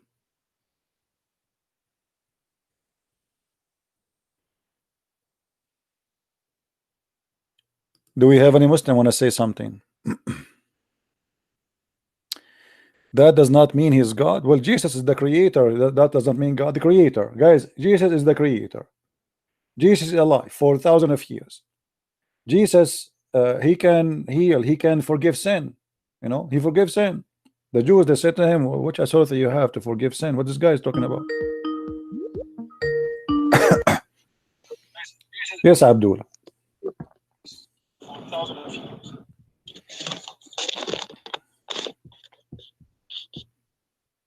Go ahead, Abdul. What do you want to say? So you are trying to say that that you want to speak to Zakir Naik, Muhammad Hijab, and all them, right? Who are they? Those names? They don't even know how to. As the example, Mimi Hijab, he said Allah he pray for, he don't pray to. Do you agree with him? Listen to me. Yo, listen. I'm listening. First, why you are mentioning his name? He said Allah pray for, not to. Do you agree with him? What are you saying? Mimi Hijab, he said Allah he pray for, not to. Do you agree with him? I don't know. To be honest, I don't know what are you saying right You now? have a debate. What do you mean? You are the one who's talking to me. You said Muhammad Mimi Hijab. You are the one who is Zakir Naik. Zakir Naik. Hold on. Zakir Naik. He said Zakir Naik. He said that the word hur is not for women. It is plural word, mean version for men and women. Do you agree with that? Is it a word hur in heaven? Oh Allah, is it a word mean male and female? Hur, yes. It means that male and female. Yep. Are you sure? Yes, I'm sure. 100%. Okay, if I show you that both of you do not know what Islam is about and you are a false Muslim, what you will do? Okay. No, listen to me first. You're not a Muslim, right? Doesn't matter, So my friend. I am your master, my friend. Here we go. The Quran in front of You're me. not my master. You're just a khabith. Okay, here we go. Did you say Khabith? Your prophet is a scumbag. He is a filthy. He's a child molester. He's a donkey. He's a poo-poo. I told you, don't say that word again. You listen first. The thing is, you're cursing my prophet live to the people. Okay. No problem. Here we go. Let me show you that you are. Let me show you that you are a donkey. In chapter 55, verse number 56, it says Yatmuthahun. How those are male, but they are going to be having sex and they will lose virginity and bleed. Okay. Do male have thumbs? Mute YouTube. Mute YouTube. Listen to me only from Skype. So who is the donkey here? You and your Zakir Naik, both of you are donkey. It says okay. So how you say that? How you agree? How you agree? You donkey. How you agree? How you agree? Donkey. How you agree? How you agree that the word hur, male and me female? Answer. I just got you busted in 2 seconds. How you say that the word hur, male and then answer. I want an answer. I want an answer. then you can bust me, but you cannot bust because you're a kafir, you're a kafir, you're a liar, you're a hypocrite. So you have no answer now, right? So you have no answer. So now you stumble. There's no answer. How Allah He says that they will lose the virginity of their vagina, you donkey, and you say that they are male and female. Answer. Do you know khabith is? Child molester, prophet. Do you know khabith is? Child molester, prophet. I know what khabith. Khabith is Allah, the one who deceive you. He said, I am Allah. He said, I am the best of the deceivers. Did Allah say, I am the best of the deceiver? First explain. Shut up, donkey. Donkey coward. You see, you call me, you could not maintain yourself for 2 seconds. You mentioned to me Zakir Naik. I said Zakir Naik, he says the hur is male and female. You said I agree with him. The second I show you the verses in the Quran, you start changing topic, calling me names. Coward like you're a prophet. Child molester. Go and get Aisha in your lap. How in the world he says yatmuthahunna and they are male and female, you donkey? Male have vagina? The word tamth is when a woman she lose the skin inside her vagina, as simple as that. This is what he meant. Those women, they don't have period. This is heaven. In heaven there's no period. Stupid donkey, you and Zakir Naik. You cannot even Zakir Naik. If I take him in 5 minutes, I'm going to make him shish kebab. I'm going to make him dust. The same when Jesus, he make the shaitan, dissolve like salt by the power of my Lord. And this is what I do with you. Now, if you have an answer, call me you donkey. You said you agree that this is male and female. If you want to call me names, no problem.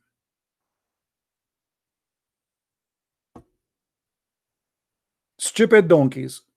Mimi Hijab, he says Allah he pray for, not to. And now we have Allah he pray to Allah. This is Hijab. Mimi Hijab, he said the 4,000 years. For 4,000 years the Jews instructed to worship God alone. Not a single Jew. 4,000 years. And then we find in the Quran saying that the Jews, they worship a person, his name is Uzair, as the son of Allah. So for 4,000 years they did not. Yes, Abdul. Not a single Jew. Mute YouTube. Mute YouTube. Man, you're such a dog, man. Don't, you're just okay. Did you say to me dog? Is it the last Muhammad is Kilab? Last name of Muhammad? What is it? I'm asking you. Be honest. Is the last name of Muhammad? Is the last name of Muhammad ibn Kilab? Yes or no? You're a dog, man. Why you are calling me dog if your prophet last name is dog, and he married from Zainab bint Jahsh, Zainab the daughter of the donkey? Yes or no? You're a bastard. Do you know that you're a bastard? The bastard is your prophet. He was born. You're a prophet. You're a prophet. Your prophet was born. Shut up, donkey. You are calling just to call names. Your prophet was born 4 years after his father, so he is a bastard guaranteed, and I can show you the reference. There's no way a person he's born 4 years after his father is not a bastard. Shut up, son of Muta. I will not be surprised if you yourself, your mother, she did Muta too, in the bar, and she gave birth to you in the elevator. Call names as much as you wish. You cannot answer me, you cannot refute me. Anything you say to me, I will show you a reference, will destroy you. You say dog, the prophet last name is dogs. You believe it? You say donkey, you're a prophet, he married from Zainab bint Jahsh, Zainab the daughter of the donkey. You say bastard, your prophet, he was born 4 years after his father's death. What do you want to say? Tell me more. You want to say gay, your prophet, he used to do eyeliner. He pissed like a woman. He kissed down the belly of men. And not only that, he said in the hadith, وَإِمَّا إِبْنَ عَمِّي فَقَدْ هَتَكَ عَرْضِي. And about my cousin, he did rape me. Do you want more?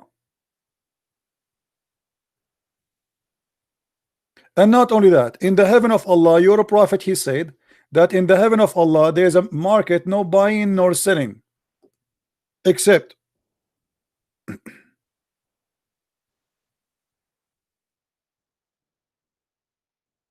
a picture of men and women.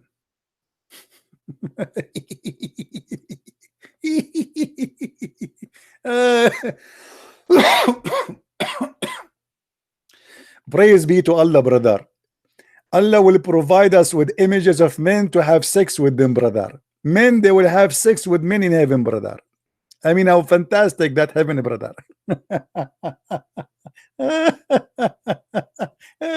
This is God.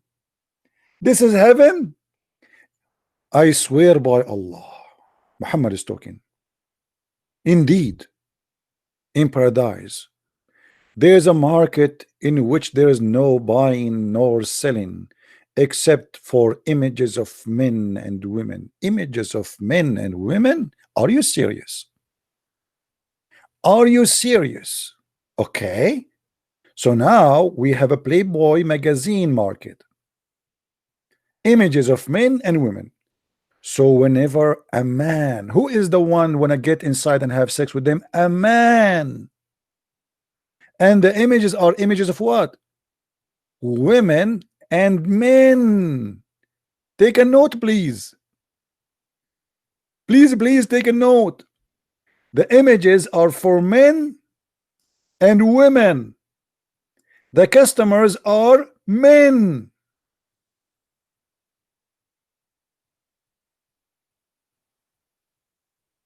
The gay prophet. Homosexuality in the heaven of Allah.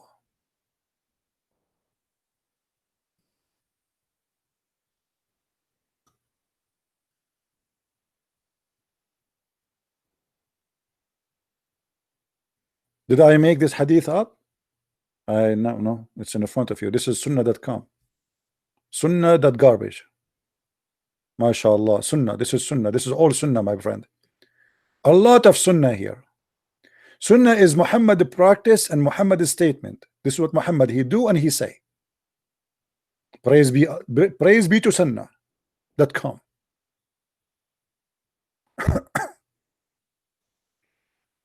I'm really convinced that Muhammad is a prophet of God. That's it. If you say that in San Francisco, half of actually no, there's the gays in San Francisco is about 10%. 10%? No, actually not 10%. 3%, I think. 3%. Yeah, 3% of San Francisco will convert to Islam immediately. Please don't show that to those people in San Francisco.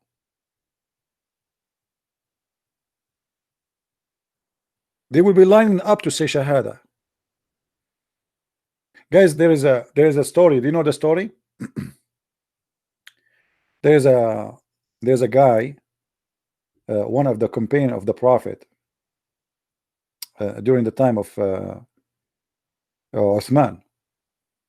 He said, I swear by Allah, if I know who is the one who killed Uthman, I'm going to bing bing beep if you know he wouldn't do F to him. A gay, he heard him saying that. He put his hand up. He said, I am the one who killed Uthman. The companion of the Prophet, he made him bend over and he started doing bing bing to him. Boom boom. The gay underneath of him, he was saying, screaming, saying, I swear by Allah, if I know that this is the punishment for killing Uthman, I would love to kill Uthman every day.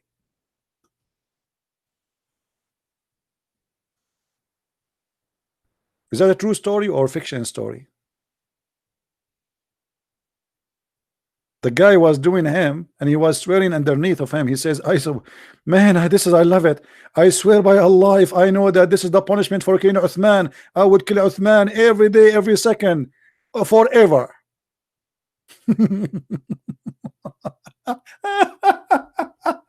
Boy, I'm sure many of you would like to convert to Islam immediately now. Look, guys, look what he said to me. Look, the Abdul is getting crazy now. Look, may the curse of Allah and his angels believing and the believing be upon you. Ameen. Abdul, the curse of Allah is obviously working very much with Israel. You Muslims curse in Israel every day. And America. And Russia, and Japan, and we see who is the one really is cursed. Did you notice who is cursed? Israel is not Somalia, my friend. It's not Baghdad. It's not Afghanistan. Even look at Emirat. Emirat is the land of prostitution. Look at Saudi Arabia, brother. Yes, Abdul. Why you are cursing me, Abdul? This is the best you can do. So I'll try to. So the people who are Christians are listening to you, right? So we Yeah. got to explain your Christianity a little, you know. Mm. So you got to explain how Jesus is your God. You said from dust to dust, this to this, that to that, and he's a God. How's that a God? Mm. How he is not a god if he's alive? You tell me. Why he's alive now? So I'll say so. I'll bring something up. Okay. Mute YouTube. Mute YouTube. Huh? Mute YouTube. I hear myself twice. You know, I feel like Jibril now. You feel like Jibreel? I feel like Jibril because I hear myself twice. Why? Wait, don't you know that when your prophet he received the chapter of Al-Fatiha? Do you know Yes, I know. Yeah. how he received it? Do you know How he received Jibreel? how he received the chapter of Al-Fatiha? Jibreel, peace be upon him, he came to him and at that time he heard a noise in the sky. Okay. But he came with him only when he was doing poo-poo, right? What are you talking about? Here we You go. gotta be. Here we go. Listen, first to believe in something, right? You gotta first follow it, right? No, I don't have to. No, I don't believe in something I don't believe in it. Do I believe in it? Are you crazy? I don't believe in this garbage. So this is what your book saying. I have nothing to do. I have It's a garbage. I thing, have right? nothing to do with. Listen, if you with don't it. believe in this garbage, right? Hmm. So why you keep bringing it up in front of people then? Why not to get Muhammad busted? I like to get him busted. He is a false prophet. What's You're up? jealous. That's what it means. You know, I'm a Jealous? psychologist, No. I told you from the beginning. I I'm want a to save you. psychologist. I feel like you are leaving Islam already. Explain to me why here it says that each I'm not time. leaving Islam Okay. for Then a read. dumb Then kid, a dumb person read like for you. me. Islam? Why it No says? way, bro. Why You're it like says? you. Hold No on. way. Why? No way. Stop For dumb screaming. people Stop like you. screaming. Why whenever he go to the bathroom he hear a voice? Why it happened to him only when he do poo-poo? What are you talking about? It's in front of you. It says that whenever Muhammad he want to do buraz, كلما تبرز الرسول سمع صوتا.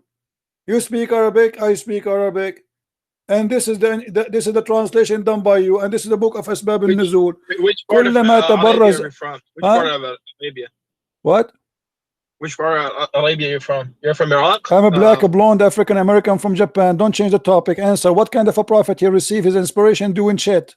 You're blonde African American. Okay. Yeah, blonde, from Japan. Now, what kind of a prophet he received the inspiration of Allah during shit? Explain to us. Allah doing shit. Where No, does I'm that not say saying that? he is doing shit. Muhammad doing shit. Allah, he sent his angel to talk to Muhammad specifically when he do shit. Explain to me why. He cannot wait. The poor guy, let him finish shit yet. I mean, Listen, what? first you got to be respectful first. I don't Whatever you say- respect. That's what it says. Respect what? That's what it says in front of me. Why you blame me for reading what you says? It says كلما تبرز رسول الله. Read the whole thing. Read the كلما whole thing. تبرز Don't- رسول الله. Each don't time just the read prophet that. he Read do the whole shit. thing. Read it. It's in front of you. Here we go. Who's holding you? أمر بن أبي رحيم بن رحيم بن سحي يحيى بن بحيرة محمد إسماعيل who said that the messenger of Allah gave him peace whenever he went out, you used to hear someone calling him, "Oh Muhammad," and whenever he heard this, he used to flee this way. He used to flee. Why he used to flee? Wait. Why are you changing it? Why are you turning it away? No, I'm not Bring it turning it back. away. Here we go. Read. And we are laughing. Did you, there. I love when you said he used to flee. A prophet, he fled during the poo-poo time, running away from the angel. Why? He never heard the angel before? Just wait. Where are you getting this hadith from first? Go back to I'm hadith. getting it from my closet. Okay, you're getting from. Listen, first to follow hadith, right? Mm. So for me to follow hadith, I don't follow online hadiths, okay? But you gave me online hadith just 15 minutes ago. I didn't give online hadith. That's not online. That was not online. The website you gave me not online. It's not a website. No, you gave me from online. Go back to the outside. Huh? Go back to the. You said I took it from. Go back to the online thing. Didn't you search it on Google? Don't be a liar. Did you search it on Google? Yes or no? no way, bro. So how We you have- how you made a text in computer if it's not from Google? How you make a text? You type it all? Why did I took a long time to send it to you? Let's get lost. I have no time for liars. How you make it from the book into Skype? No, don't call me. Don't call me. Just go. Go. I have no time for kids. Let your dad call me. A prophet, he run away each time. I don't take online hadith. Does it make a difference if it's online or not? This is your website. This is the official government website of the King of Jordan, who is supposedly from the children of the child molester Prophet Muhammad, peace upon him. This is an official government website of the King of Jordan himself. You don't believe me? Let me show you.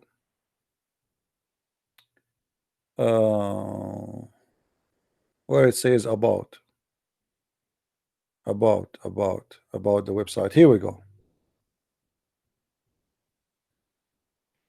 Guys, do you see what it says there? Do you see? About tafsir, unique feature about its institute. Okay, let us see about the institute. Okay, what institute is that? Here we go. Amman, Jordan. Okay, what is that?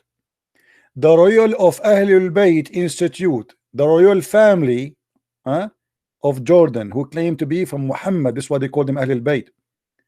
For Islamic thought is an international charitable trust based on Jordan, comprising 70 to 100 members from the world Islamic scholars who met, correspond, blah blah blah blah blah blah blah. Okay, and then he says, dated in by the late King Hussein of Jordan as service for the Islamic world and Ummah. This is now an online website. Yes, it is. And this is explained why the King of Jordan is the dog of America, because he is the child of the Prophet Muhammad. Very corrupt family. The son as like his father. A CIA agent, the King of Jordan.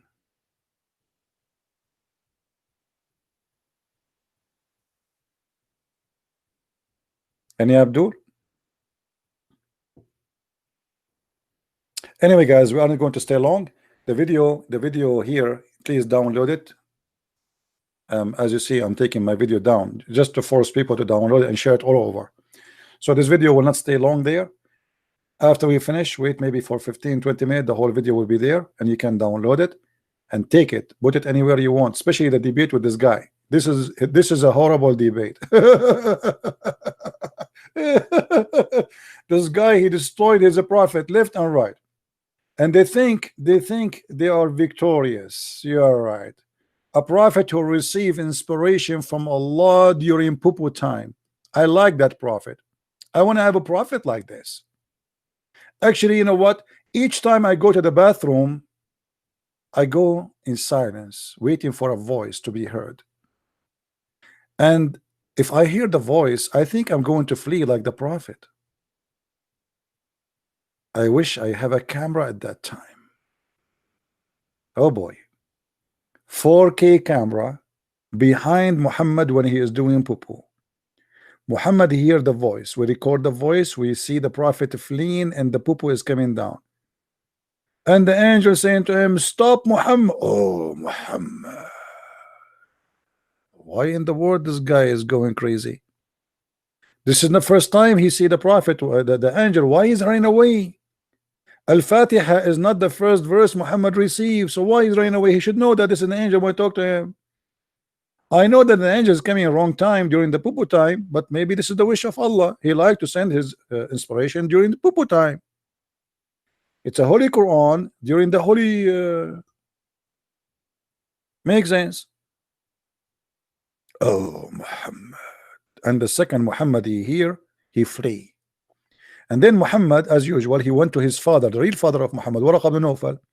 If you have my books, you will see why I say Waraq ibn Nawfal is real father of Muhammad. So he went to Waraq ibn Nawfal as usual. Waraq ibn Nawfal advised him to remain in his place next time when the caller called him. What the heck? This guy, he always flee. I feel sorry for the angel Jibreel. Each time the angel Jibreel, when I speak to Muhammad, he said to him, oh Muhammad, Muhammad, you run away. Muhammad looked like a Mr. Bean. I wish Mr. Bean will make a movie about Muhammad life story. Mr. Bean is going to the bathroom. Mr. Bean, he sit in the toilet seat. Mr. Bean, he took off his panty. Mr. Bean, he sat there, and suddenly he hear, oh Muhammad. Mr. Bean, he lift his eyebrows and he look around. What the heck? Who is this? Mr. Bean never experienced such a miracle before. Mr. Bean now, he decide to flee. Mr. Bean start running. Again, that again, Mr. Bean, that again, that again. I mean, your prophet stories is not even qualified to be bedtime stories for kids. How in the world do you believe in this? Huh? Each time he hear it, he flee. Unbelievable.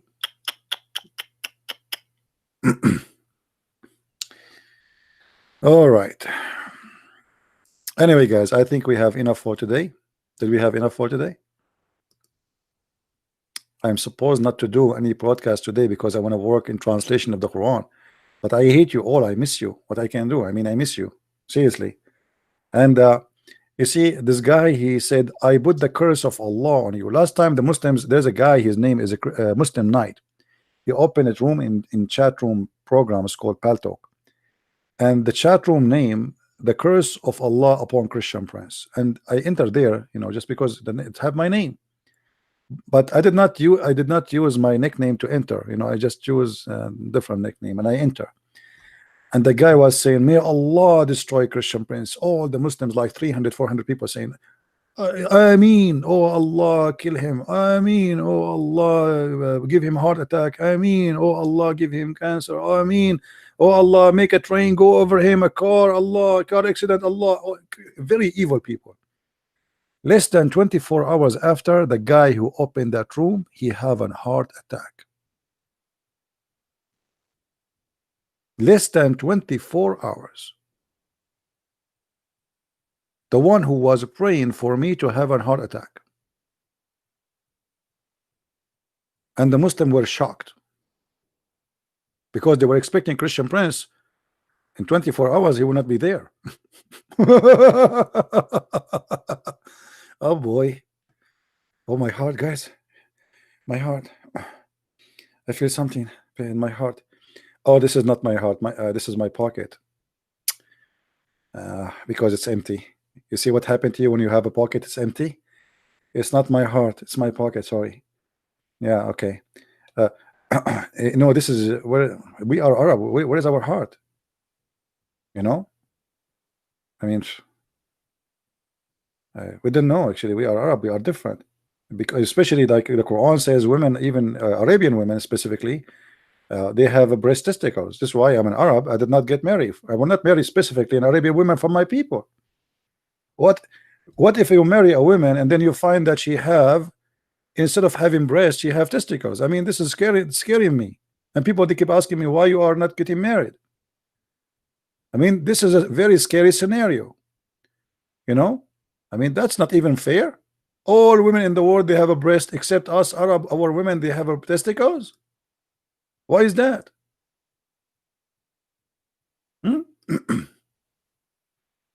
That's weird. This is a chapter 86, verse number 6 and 7 in the Quran. Marry you?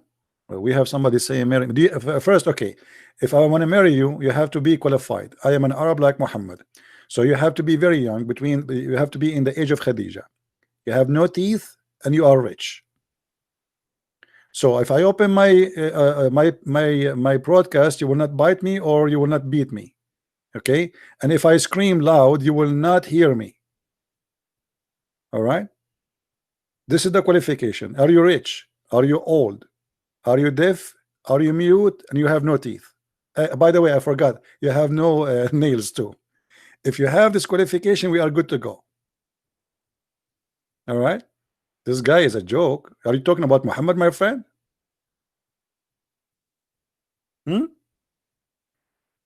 Well, I want to be like Muhammad. Who look what rich woman he did. You know, he was the most poor person between the people. He married from a rich woman. She is 25 years older than him. I am willing to marry someone. She is 95 years older than me. If she have money like Khadija, praise be to Allah. We have to, we have to follow the step of the Prophet. Sunnah. This is Sunnah, my friend. Sunnah. This is what they call it. Sunnah, to follow the step of the Prophet. You know, when Khadija, she was dying, do you know what Muhammad he said to her? If you have my book, Sex and Allah, when Khadija, she was in her deathbed, he said to her, Khadija, send my greeting to my wives. Khadija, she looked at him, she said, what? Did you marry a woman before me? Any women before me? She was like, what? He said, no, but Allah, he promised me to marry from Asiya and the mother of Mary, the mother of Jesus. Look at the idiot. He claimed that Allah, he is preparing for him Mary, the mother of Jesus, and the wife of the Pharaoh, waiting for him in heaven in the bed for sex.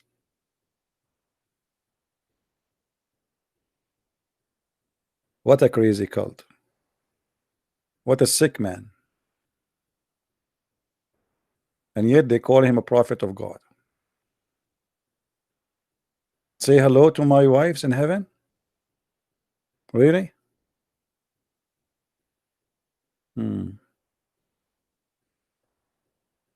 So people, if you like what the Christian Prince he do, and if you don't mind, hit like and share the video and download it. This video will stay on air online for 24 hours only. All my videos, they want to stay long. I'm taking them one by one, as you notice. And the reason is I want people to download, because a Christian Prince will not stay alive forever. I want you to keep this for your security, for your kids. Time will come and this guy, his name is Christian Prince, will disappear. All of us, we will die. And then the Muslim, they will say Allah killed him. Yeah. No, my friend, I will die anyway.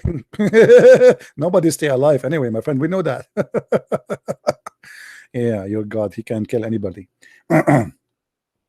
So please download and share it, not only in YouTube. There's many websites you can share videos in. Share, keep, add notes, take notes, bookmark, website, like the admin, they are posting you for a website reference. Especially like we have a gentleman, his name is Phil. Each time I speak about something, he flood the text there with reference. Save his reference. He's doing a great job. I'm very grateful for this person. Actually, he's very, very good. He's trying to help. Like each time I do video, you will see this guy, he is posting. So I do what I do in by voice, he do what he do in text there. This is take a lot of effort, by the way. So we have to be grateful for this man. So take his reference, save it, bookmark it, organize it, like make a section for women, hadith about women, make sections about hadith about Muhammad, about black magic, about heaven, about, you know. And my books is a treasure of reference. You will not find any book ever. You see, my books is written in a different way. It's very simple to read, very simple to understand, and my English is very simple, not because I'm doing my best to make it simple, because my English is limited. So it's very simple anyway. So it's the same way I talk to you here. This is the same way as my books is. No, there is no different. You can notice right away that this is Christian Prince. So I'm doing all my my effort so we can help each one of you, especially your children's, your family, So Muslims will not deceive them. Anyone he watched those videos, he will believe right away that Islam is garbage. This is the same as taking a flu shot, not because you like the flu, but because you want to fight the flu. So we are the flu shot against Islam. Don't wait until your son he meets somebody in school and they lie to him, or your daughter. Teach them, show them, let them watch, you know. And for sure you can make them watch things fit with their ages. Like, don't make them watch something we talk about penises, etc., when they are just kids. So you know, you maintain what is good for your kids to watch or to read. Explain to them, share with them, discuss with them. Don't think those things we should not talk about. Don't wait until the problems happen and then you have no choice to talk about it. It's going to be too late. All right? So let us help everybody. And I'm very thankful that there's many people, they are trying to help. They are translating my books to many languages. Thanks to the Lord. He provided me with the best people ever. They have a great heart. They translate and they don't even get paid. I'm not a rich person to can afford it to pay them. People who translate to German language, French, Dutch, Swedish, Malay, I mean, many languages. Wonderful people. I don't even know them. They don't know me. We never met. I'm very grateful. The Lord is good, and always He sent the good ones in my way. And this is actually one of the things I'm amazed about. It's how the Lord He sent helpers. Each time I need something, in the middle of nowhere, somebody contact me, and I trust my feeling. I trust my Lord that this person is decent, because you know sometimes they can be even a Muslim contact you. But I trust. The Lord never put me down. Always when somebody contact me and he says to me, I want to help you in etc., I don't answer him right away. I wait for my Lord to give me a signal. If I receive it, I say yes, you, and then we go for it, and He never failed me. God is good, my friend. And the Lord, the Messiah, is amazing. And He used us the same He used me, He used you too. So let us be partners for good. You remember 2 days ago when a Muslim, he left Islam, he called me. I told him I want to have a competition with you. Who remember? Who remember? A very nice gentleman who left Islam and became a Christian. I told him I want to have a competition with you. In the year 2019, I want to see how many you will make them come to Christ, and how many I will make to come to Christ. I told him this is a good competition between me and you. I want to see you doing better than me, and this is my target. I want all of you to share in this competition, and I pray that all of you will do better than me. I have right now a lot of people who accepted the Messiah, and I'm happy for it, but still I feel guilty. There's a lot more need to be saved. So what about you? Shouldn't you bring one in your lifetime? Just one. I mean, you cannot bring 10, bring one. Do you remember the parable in the Bible where the Lord He gave investment for 3 servants? One of them He hid it, and the other 2 they invested. This is not about money, my friend. This is about how many you will bring with you, how many people you help, how many people you saved. Time go fast. Yesterday I was a kid. Tomorrow I might die. So if you think you are living forever, you are mistaken. You might go to bed, you never wake up. Life take us, steal us. Life is like a dream. People they have an obsession with money and food and clothing and fancy cars and etc. But nobody take anything with him to the grave. That's it. You know, one day they will, all the money you have, they will take you, a bunch of people, maybe even you do not know. Maybe your family will not even go to your grave. They dump you there, they put some dust on you, and bye-bye. Enter that, nobody remember you, unless you are a person to be remembered. There is people will be remembered by people and by the Lord and by the angels of God, and there is people to be remembered for being evil like Muhammad, and there is people who will not be remembered for they did nothing. They are no one. So you choose what you want to be, my friend. You want to be one of His children's, so you will be called the prince. and princes, for we are the children of God. Or you want to be no one, or maybe you want to be the prince of the darkness, or his followers, to follow Muhammad and heaven of vagina and penises and etc. So we have to choose our direction, what we want to be and where we need to go. Let us accomplish something so we can be remembered. And when here we say remembered, I want to be remembered by people they are grateful, not because I'm asking for reward. By people I made them happy, not because this is my reward. My reward is to see people happy, people they are with the Christ is saved. So, and me, the sinner, is no one. I never claim to be a priest. I never claim to be a bishop. I never claim to be holy. I never claim to be saint. I am a sinner. May the Lord forgive me. No one in the top of this earth is not a sinner. Everyone. This is why the Bible says, confess your sin to each other. Why we need to confess sin to each other? Because we are sinners. And we witness for our sin, and we confess our sin, for we are not proud about it, but we condemn it. And we fight it. Sin is not the problem. Lifestyle sin is the problem. So if you commit sin and you continue doing your sin as a lifestyle, that is a problem. But if you commit sin and you decide to fight it and you go over it, then you are strong and you are in the good track. Otherwise, nobody in this earth did not commit sin. We are not. This is what the Bible says. No one is good but God. That is the Lord, the Messiah. He is the good shepherd. So we don't want our sin to take us down.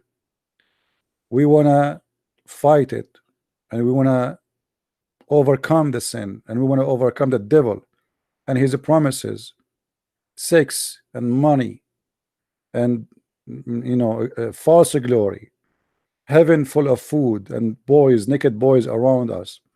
That's obvious. It is from the devil. There's no way God is a pimp. Be aware of false prophets who come to you in the clothes of a sheep, but they are wolves. Muhammad actually even did not even use the sheep clothing. He is coming to you right away as a wolf. So how in the world you believe in such a man? What a shame. What a shame. A prophet who don't respect your mother and my mother. A prophet who believe that every woman is the devil. She come in the shape of a devil and she live in the shape of the devil. If we cannot respect our mothers, respect who? The women who carry you in her womb for 9 months. The women who cry for you, cry for your tears. The women who die when you see you dying. The women who go crazy when you see her son getting hurt. How in the world I will accept that somebody saying that my mother and your mother go and come in the image of the devil? That is not from God, my friend. That is not from God. This person, he have a mental issue, crazy, sick, and he is possessed by the devil. Not a single thing about him is right. And the first thing you learn in this cult, that it's a man-made religion, made by the man for the man, and women are nothing but sex toys. That's not from God. The Bible called Adam and Eve Adam. In case you do not know, before Eve was called Eve, she was called Adam too. And God, he created Adam and Eve, not Adam and Eve's. That's what make family. Not a man with a bunch of women. That is nothing but a pimp.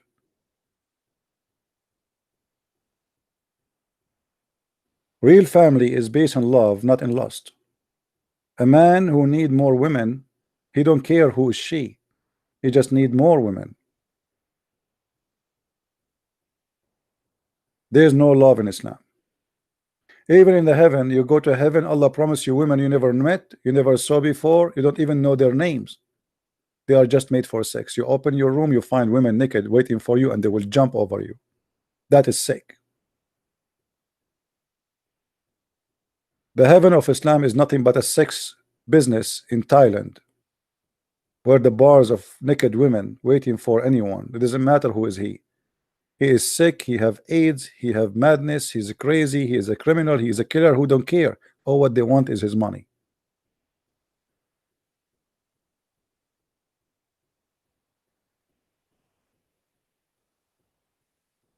Thank you everyone for being here, and until we see you again, may the Lord bless you.